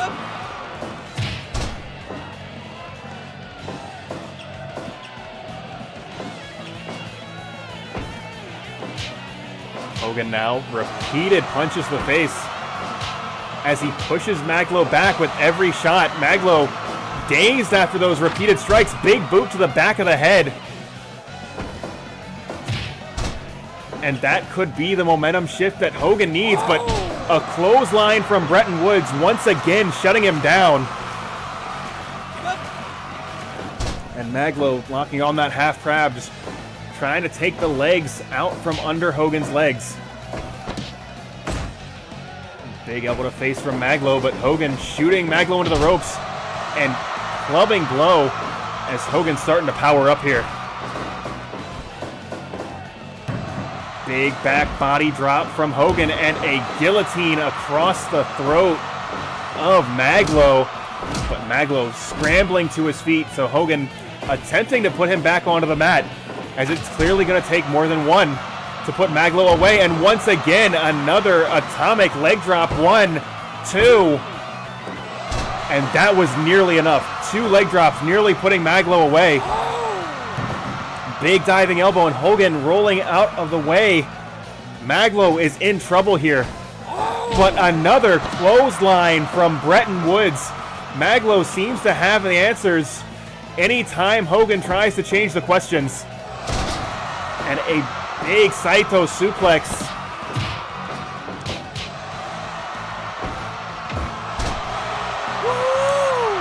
But Mag.Lo still feels like he's in trouble here. Big body splash, but Hogan able to get that arm on the bottom rope.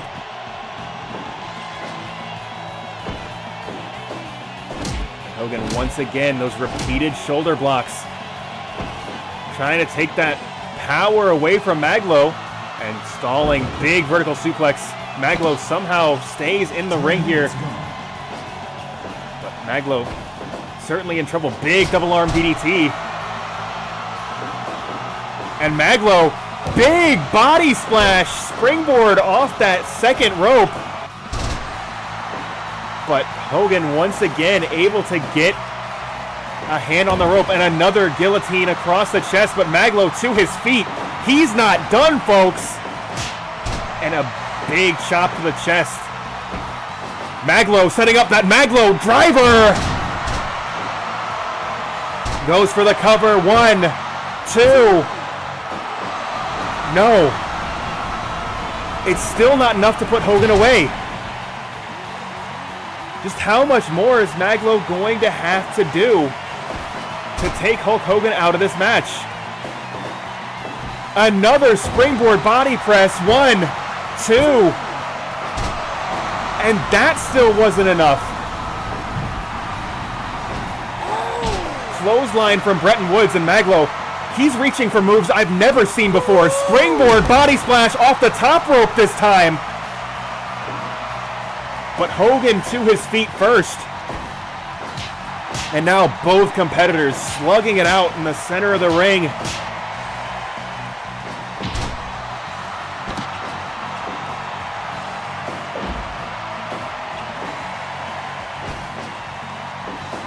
And another stalling vertical suplex, just trying to take the life away from Mag.Lo. Mag.Lo springs up to his feet. Hogan once again going for that suplex.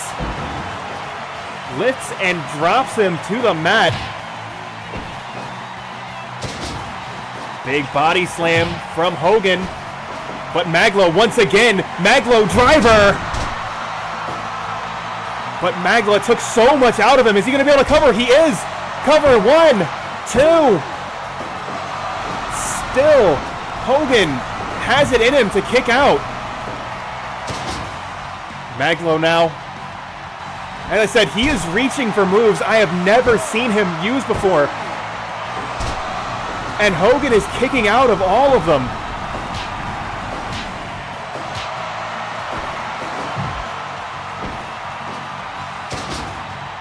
Once again, going for that Vader bomb. Cover, 1, 2.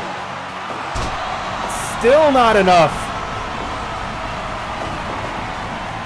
Mag.Lo, big double arm DDT. But I don't know just what's he gonna have to do to put Hogan away. Big flying hip attack. 1, 2. And Mag.Lo stands alone in the center of the ring.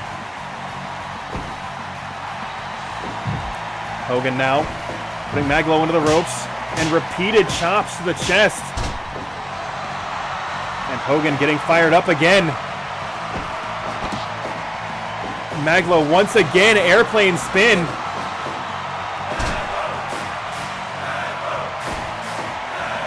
Samoan drop to the outside as the crowd chants his name, and you have seen this before. After the Samoan drop, corkscrew suicida over the top, followed by a clothesline from Bretton Woods. The crowd has energized Mag.Lo to a level we have never seen before. But Hogan once again, that patented body slam of his. And Hogan now running the ropes, going for that running leg drop, but Mag.Lo to his feet. Big tackle from Mag.Lo here. And repeated punches to the face, but Mag.Lo once again, the 3 times has to be enough. 3 Mag.Lo drivers, but that took so much out of him. Mag.Lo unable to capitalize. Hogan running the ropes. Oh my God. Mag.Lo to his feet, protecting himself from that leg drop, but Hogan, big boot. Goes for it once again. Goes for the cover. 1, 2. Oh my God. Mag.Lo kicks out of a 3rd atomic leg drop. 1, 2, 3, 4. And you can see the frustration from Mag.Lo as he follows Hogan to the outside. 7. But Hogan briefly gaining the upper hand. That tackle does not connect. Mag.Lo now up top, setting up for that muscle buster. And just plants Hogan.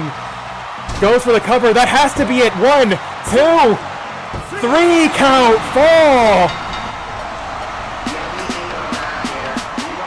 Oh my God.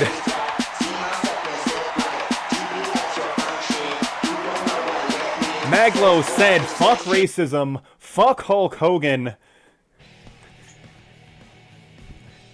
Blake's House Wrestling is the greatest. Mag.Lo is the greatest. That was one hell of a match.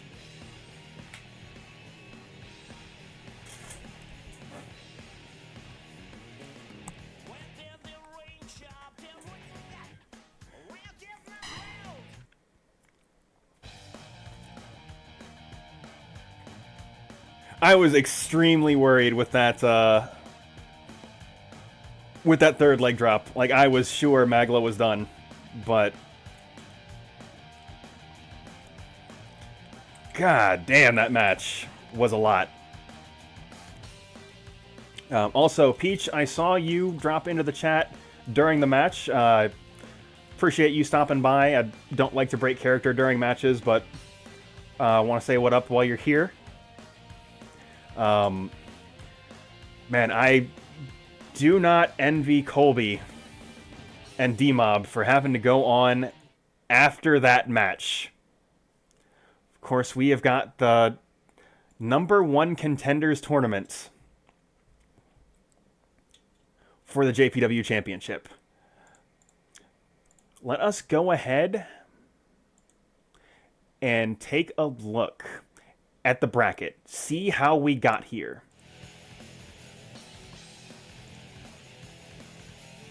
D-Mob, of course, besting JB3 in the opening rounds. D-Mob then going on to absolutely embarrass Will Ospreay in the second round contest.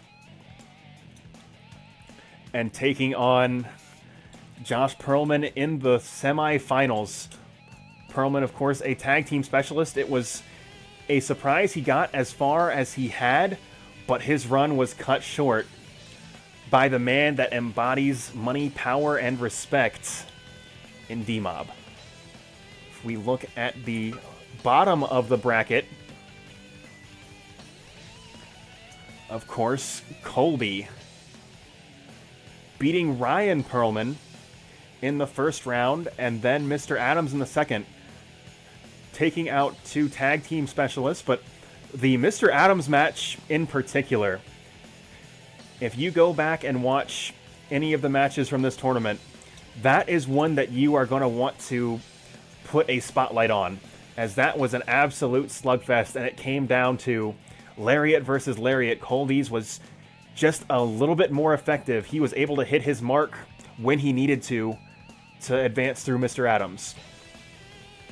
And then, of course, in the semifinals, beating Robert Walsh. Robert Walsh, of course, needing to pull double duty that match, as he was called out on the beginning of the show by the Firm. And I believe Robert Walsh and the Firm are going to settle that grudge at the JPW special in 2 weeks. But we need to figure out what the main event of the JPW special is going to look like. And that is going to be the winner of COLBY versus D-Mob. And that match right now.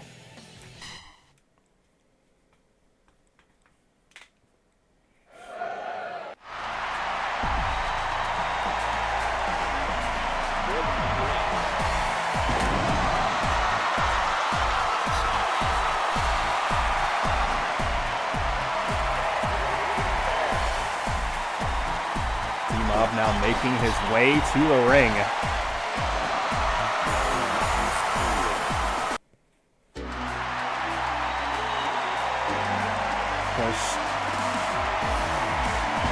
COLBY, certainly the local hero, the favorite of Blake's House Professional Wrestling. But we saw just how dominant D-Mob can be. It's going to be a struggle for COLBY to get through this contest. But COLBY can certainly handle himself in a struggle. As the longer a match goes on, the more frustrated he becomes, the more dangerous he becomes. And you know, he's got that atomic lariat cocked, locked, and loaded. Big back elbow from COLBY. And he is already coming out swinging mounted punches to the face of D-Mob.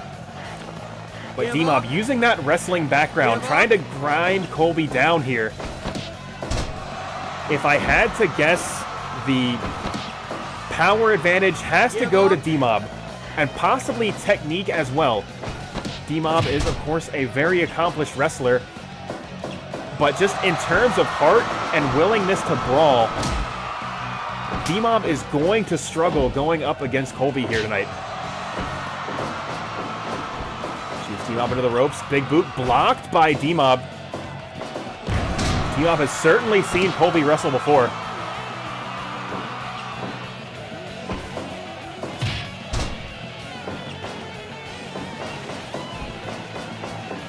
Ooh, COLBY sidestepping that running punch there from D-Mob. But D-Mob still has the upper hand, goes for the cover, one, but only one, as COLBY is able to kick out.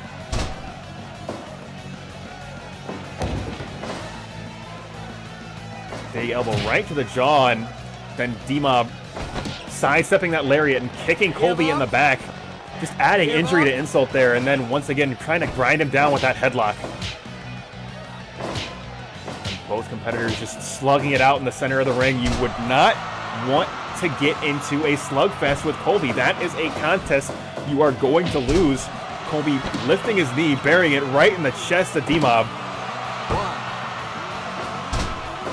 And now COLBY going for cover and D-Mob kicking out at one. You can see both competitors in this match just clearly have a lot more left in the tank. Ooh, rolling elbow, sidestep by D-Mob. D-Mob connects an elbow to the face of his own. Big kick right into the chest, but COLBY stays on his feet, but 5 minutes gone. D-Mob lifting and dropping COLBY right onto the mat. Now COLBY shot in that orange Gatorade turnbuckle, reversal by D-Mob, and COLBY responding back, shooting D-Mob to the outside, and both D-Mob and COLBY taking a moment to breathe here. They both know the stakes of this match. The winner of this contest will be the #1 contender for the Judgment Pro Wrestling Championship. Defended for the first time ever on Blake's House Television. Gotta figure both. Oh my god. D-Mob running powerbomb, but COLBY able to get a hand on that bottom rope. COLBY possibly setting up for Atomic Gladiator! Cover, 1, 2. But D-Mob kicking out of the Atomic Lariat. As I said, both wrestlers in this contest know the stakes. Both of them very badly want a shot at the JPW title.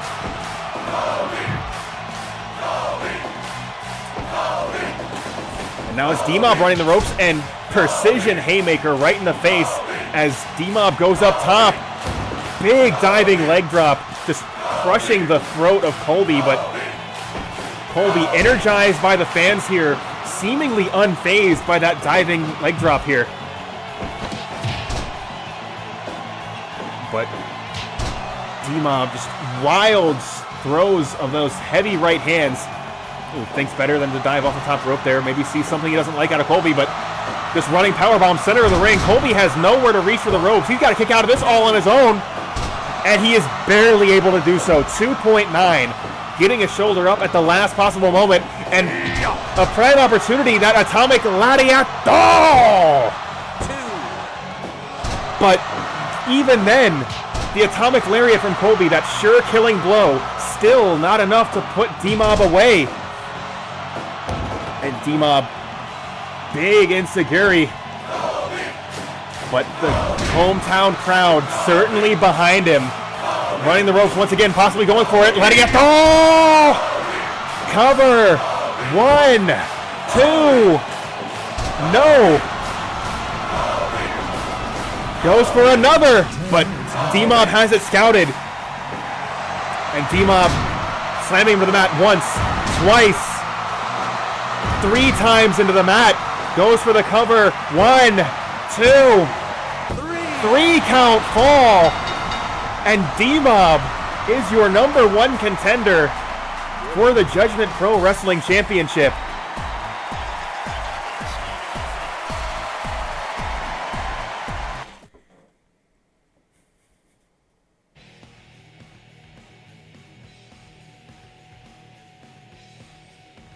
I gotta say, tonight's show was very much a WWE style show in that, like, it was a big fucking downer from start to finish before we go into the pay-per-view.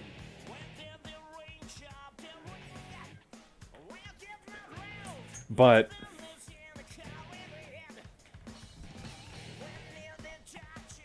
of course, D-Mob will be challenging for a man's championship. Of course, if with the competitors left in the tournament, even as we were getting to the semifinal rounds, you've got to figure JB3 had to be pulling for his close personal friend D-Mob. As a victory for D-Mob is still a victory for JB3. Whereas had COLBY won and gone on to challenge A-Man, were he to take the title away from A-Man, to take the title away from Judgment Pro Wrestling,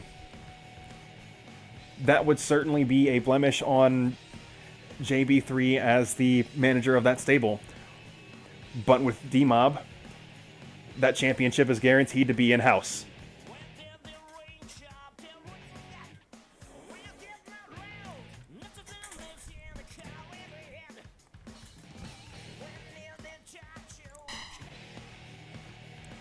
And there is your number one contender. D-Mob. You will be seeing him in the main event of the JPW special in 2 weeks. So we do have a bonus match tonight, so we are not going off air just yet. Mag.Lo, I appreciate you... Yeah, I appreciate you coming into the chat. You certainly missed... Alright, here's how this is going to go. Because we want to see the Cyborg tonight, and Mag.Lo has explicitly called out D-Mob. So I think we're going to have 2 bonus matches tonight. But yeah, like, you very much need to see your match in the semi-main event tonight, because holy shit, it was a lot.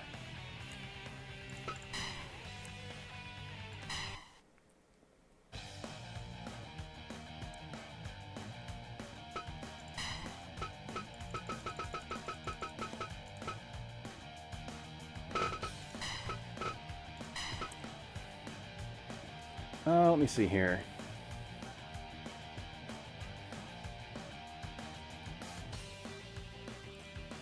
Okay, you did watch your match against Hogan, because... Yeah, that match was... That was something.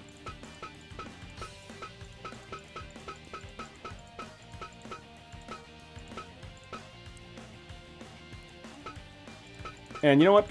Nick's asking for the Cyborg versus Brad Chad. We can make that happen. Alright, so we got 2 bonus matches tonight.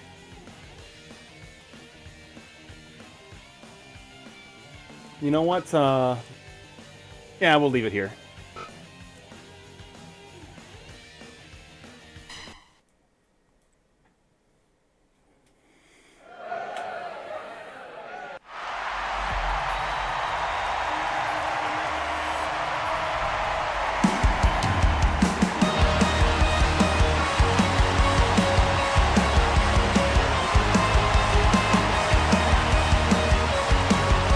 Here he comes to the ring. The wrestling machine from the year 2100, the Cyborg.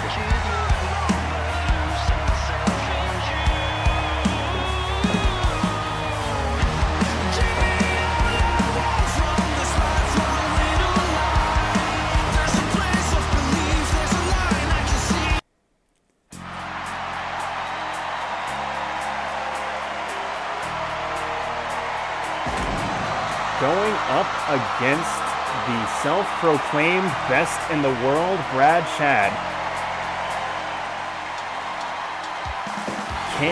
Is he good enough to out-wrestle a machine? We'll have to find out tonight. Hi.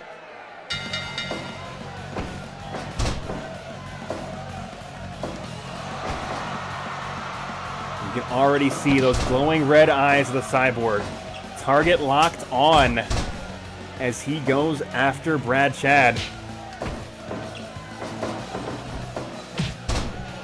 Big forearm smash. But Brad Chad, certainly not one to be underestimated.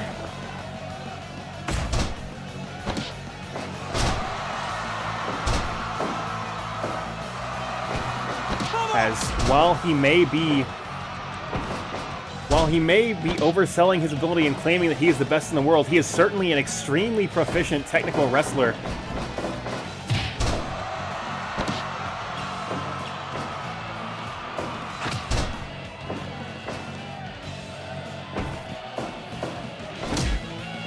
Big shoulder blocks from the Cyborg.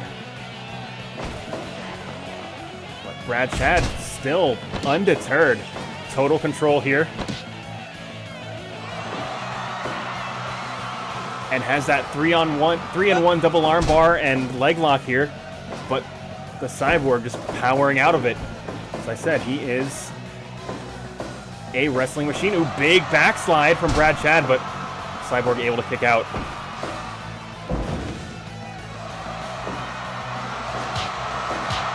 Hooked and punches into right into the face of the Cyborg.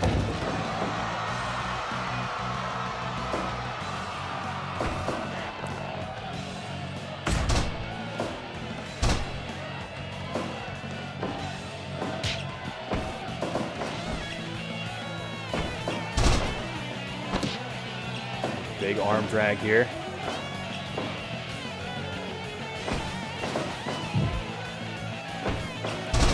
And Brad Chad not allowing the Cyborg to maintain a lot of momentum. Once again, just working the joints of his opponent here. As I said earlier on in the match here, Brad Chad, extremely technically proficient wrestler. That catch-as-catch-can style. Able to grab a hold and be effective from any angle. Cyborg. Ooh, Cyborg rolled up here. Brad Chad getting a 1 count.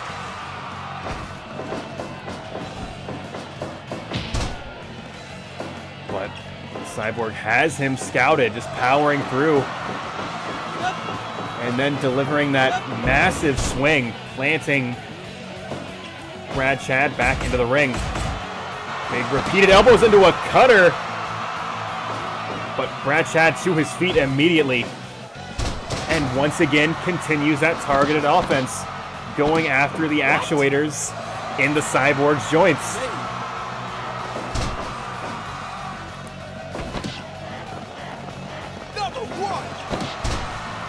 Big spin there from Brad Chad. Ooh. Excellent reversal as well, reversing that suplex right into an armbar. But the Cyborg undeterred, repeated elbows to the face, and once again back into the cutter, and just not giving Chad a moment to breathe, goes for that giant swing. Once again, just throwing Brad Chad across the ring here.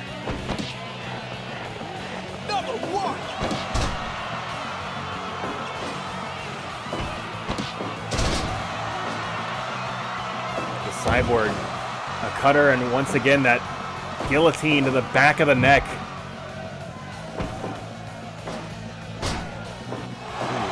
Once, twice, 3 fisherman suplexes. Just absolutely devastating maneuvers.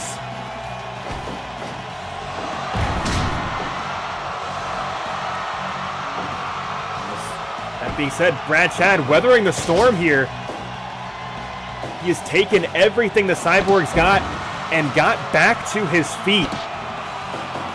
Cyborg, big shotgun dropkick right in the face, but Brad Chad just once again rolls through, backslide. The Cyborg seemed unprepared, but able to kick out at 1 here.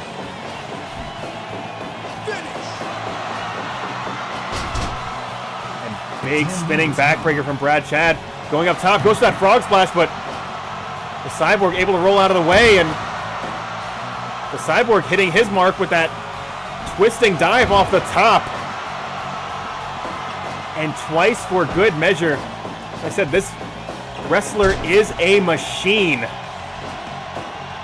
Brad Chad once again going for that backslide, but the Cyborg rolling through, getting a foot on that second rope there. Big chops from the Cyborg. And a guillotine leg drop to the back of the neck once again. 1, 2, 3. Fisherman suplexes in the center of the ring, and once again the Cyborg going for that giant swing, just trying to demoralize his opponent.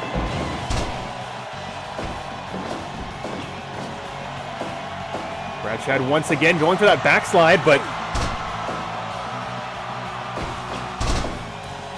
once again the Cyborg able to get a foot on that second rope.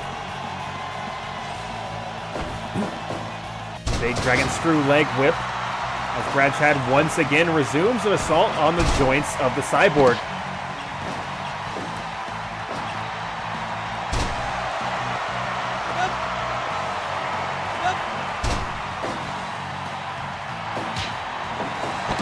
Oh my God, the Cyborg ducking under that palm strike, transitioning right into a cutter, turning your defense into offense. Just absolutely masterful work from that wrestling machine that is the Cyborg. Big deadlift German suplex, 2, but only 2. Harada is down. Harada cutting across the ring at an inopportune moment. Harada's been busted open. Cover 1, 2. Harada barely able to get to his feet in time.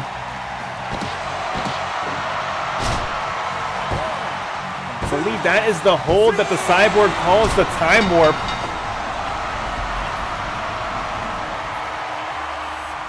A maneuver from the year 2100.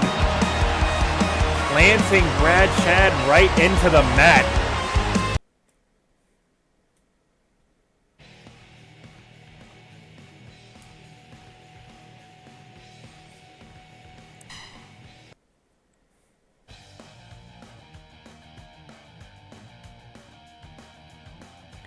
I see Mag.Lo very interested in taking on D-Mob. He is calling him out. And D-Mob, certainly not someone that would be, or that would accept that level of disrespect, has answered the call for a second bonus match in tonight's show.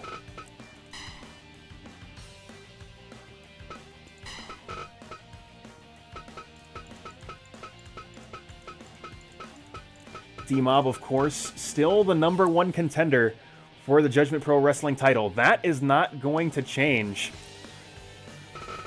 But this is about the respect that D-Mob holds in such high regard, and about the brotherhood that Mag.Lo and COLBY have with one another. So let us not waste any more time. Let's go ahead and get right into this grudge match right now.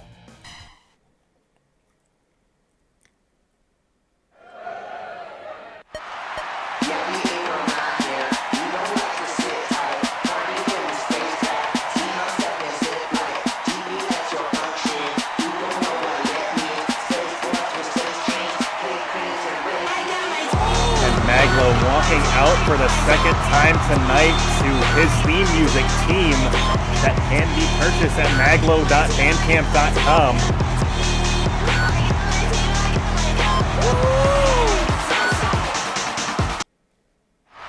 Let's say both men absolutely went to war earlier tonight.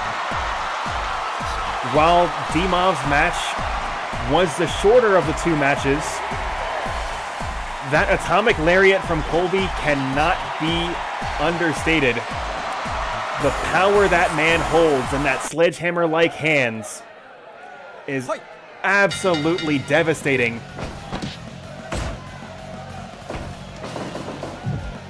Mag.Lo shot into that corner turnbuckle. Big elbow to face from D-Mob.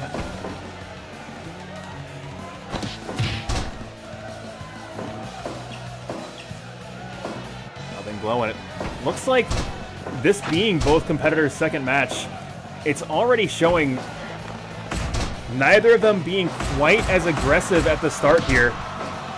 Trying to take things slow, just get their win back over the course of this contest.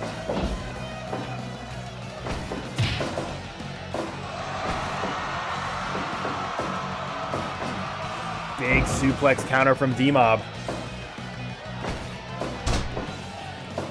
Mag.Lo.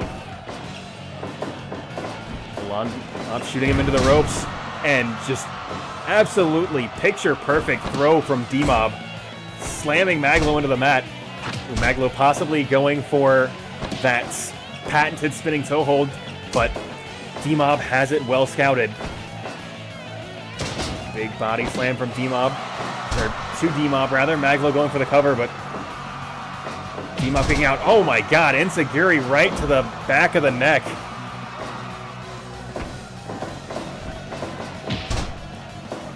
Big kick into the chest.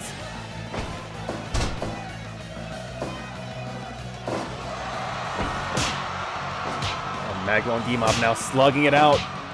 D-Mob pushing Mag.Lo back with every strike as both men collapse to the mat, but D-Mob to his feet first. Big DDT from D-Mob here, and looks like he's going up top in that high orange Gatorade district, but Mag.Lo gets to his feet before D-Mob can proceed any further. Big elbow right into the face, that sliding D, hold on. Burning hammer from D-Mob, cover, 1, 2. 2.9, not quite enough.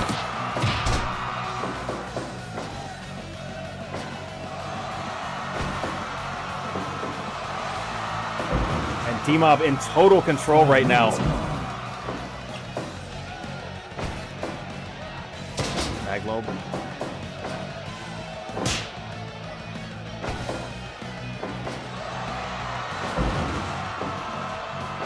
Mag.Lo somewhere finding the inner strength to get to his feet before D-Mob after that hold.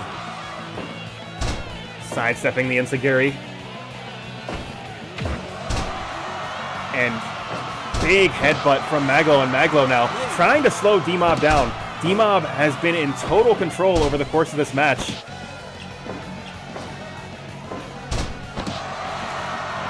And Mag.Lo doing whatever he can to cut that momentum off.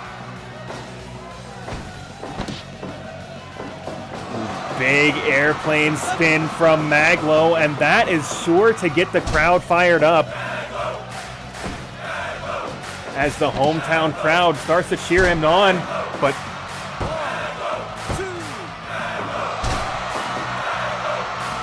and the crowd chanting his name may have been just enough to get him off, get that shoulder off the mat, but D-Mob entirely unconcerned about the crowd. He just wants to punish Mag.Lo. And he is able to do so, getting that 3-count victory, both over COLBY and over Mag.Lo in the same night.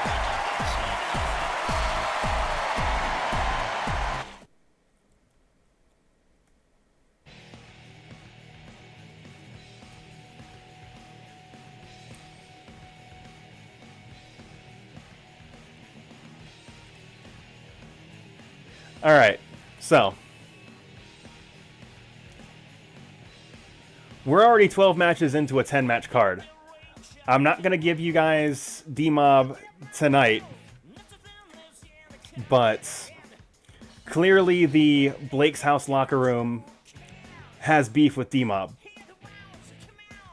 Well, D-Mob is going to be wrestling in the Judgment Pro Wrestling special next week.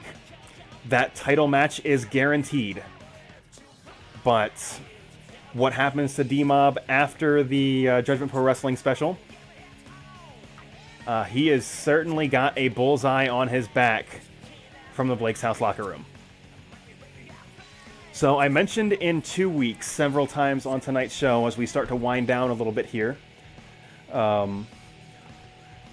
will be taking next week off, as it is the Thanksgiving holiday, and I am not entirely sure what I'm going to be doing that weekend, but it's entirely possible I will not be at home streaming on Sunday night.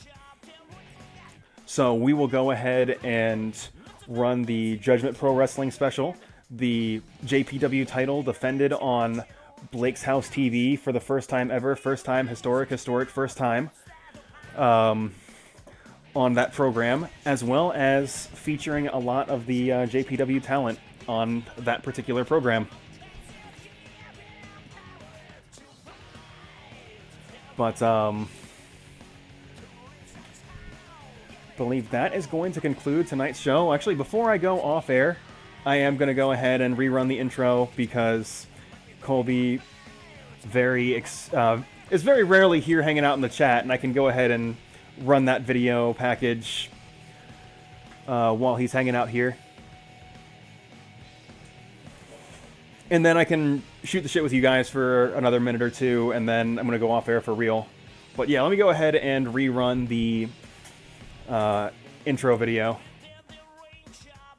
because Mag.Lo, executive producing Tap Pool, did one hell of a job with the music, and James, if I recall correctly, you spent 3 hours in After Effects producing this, so I'm gonna go ahead and hit the button and let y'all see this.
Of course, that was 15-time award-nominated rock group Tap Pool. You can find their new album exclusively at Wall Store. With their new single, The Glory, produced exclusively for Blake's House Professional Wrestling.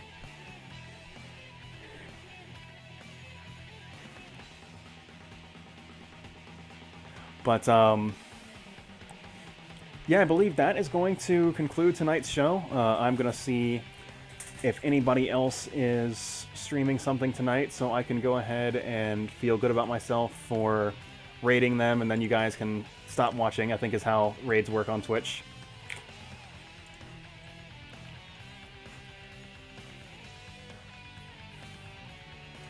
Yeah, like I said, I'm a little saddened that most of the story beats were downers, but because I am not playing out the matches, I have very limited control over what does and does not happen in it. But yeah, like, the matches themselves were good, and for all the negativity that happened over the course of the card, Mag.Lo defeating racism was very good, and good lord, that match was incredible. Maybe the best match, actually, like, that I have had on my show, period.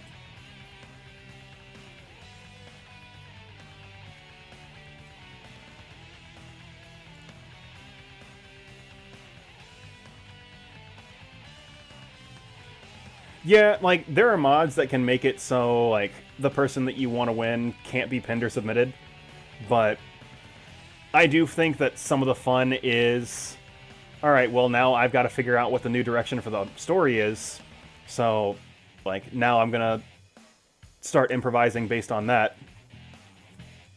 And I think for me as a, like, what you would call a player of this game, like, that is where a lot of my enjoyment is how can I create a narrative out of the things that are happening in front of me. I mean, WWE tried that in 1998, and it was a fucking disaster.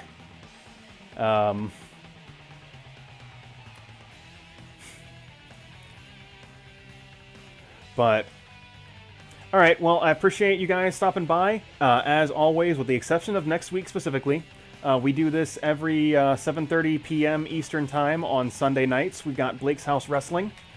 For sure, on Tuesday of this week, the MechWarrior 5 beta starts. So if you... probably sometime after 8 p.m. I will be around streaming that game, assuming my PC does not catch fire trying to do it. Might be streaming some BattleTech Expansion 3 tomorrow if I feel like it, because I am really liking the changes to Expansion 3. And if you catch me doing literally anything else, it is a miracle, because I don't use this channel for basically anything but Fire Pro Wrestling. But if I see you, cool. I'm going to throw you guys to Melly, who is playing Sonic Roboblast Kart, or Sonic Roboblast 2 Kart, which is... This is the game that I wanted to play at the LAN like 2 or 3 times we LAN'd ago, and I got the wrong game. Let's see here. It is a kart racer with Sonic characters, and also like it's extremely moddable, so you can just like mod in your own sprites, and it's very good. So I'm gonna go ahead and throw you guys at that, and I will catch you guys down the road. And yeah, I'll let you know if I end up streaming BattleTech tomorrow, but I'll definitely be streaming MechWarrior on Tuesday. So yeah, I'll catch you guys down the road.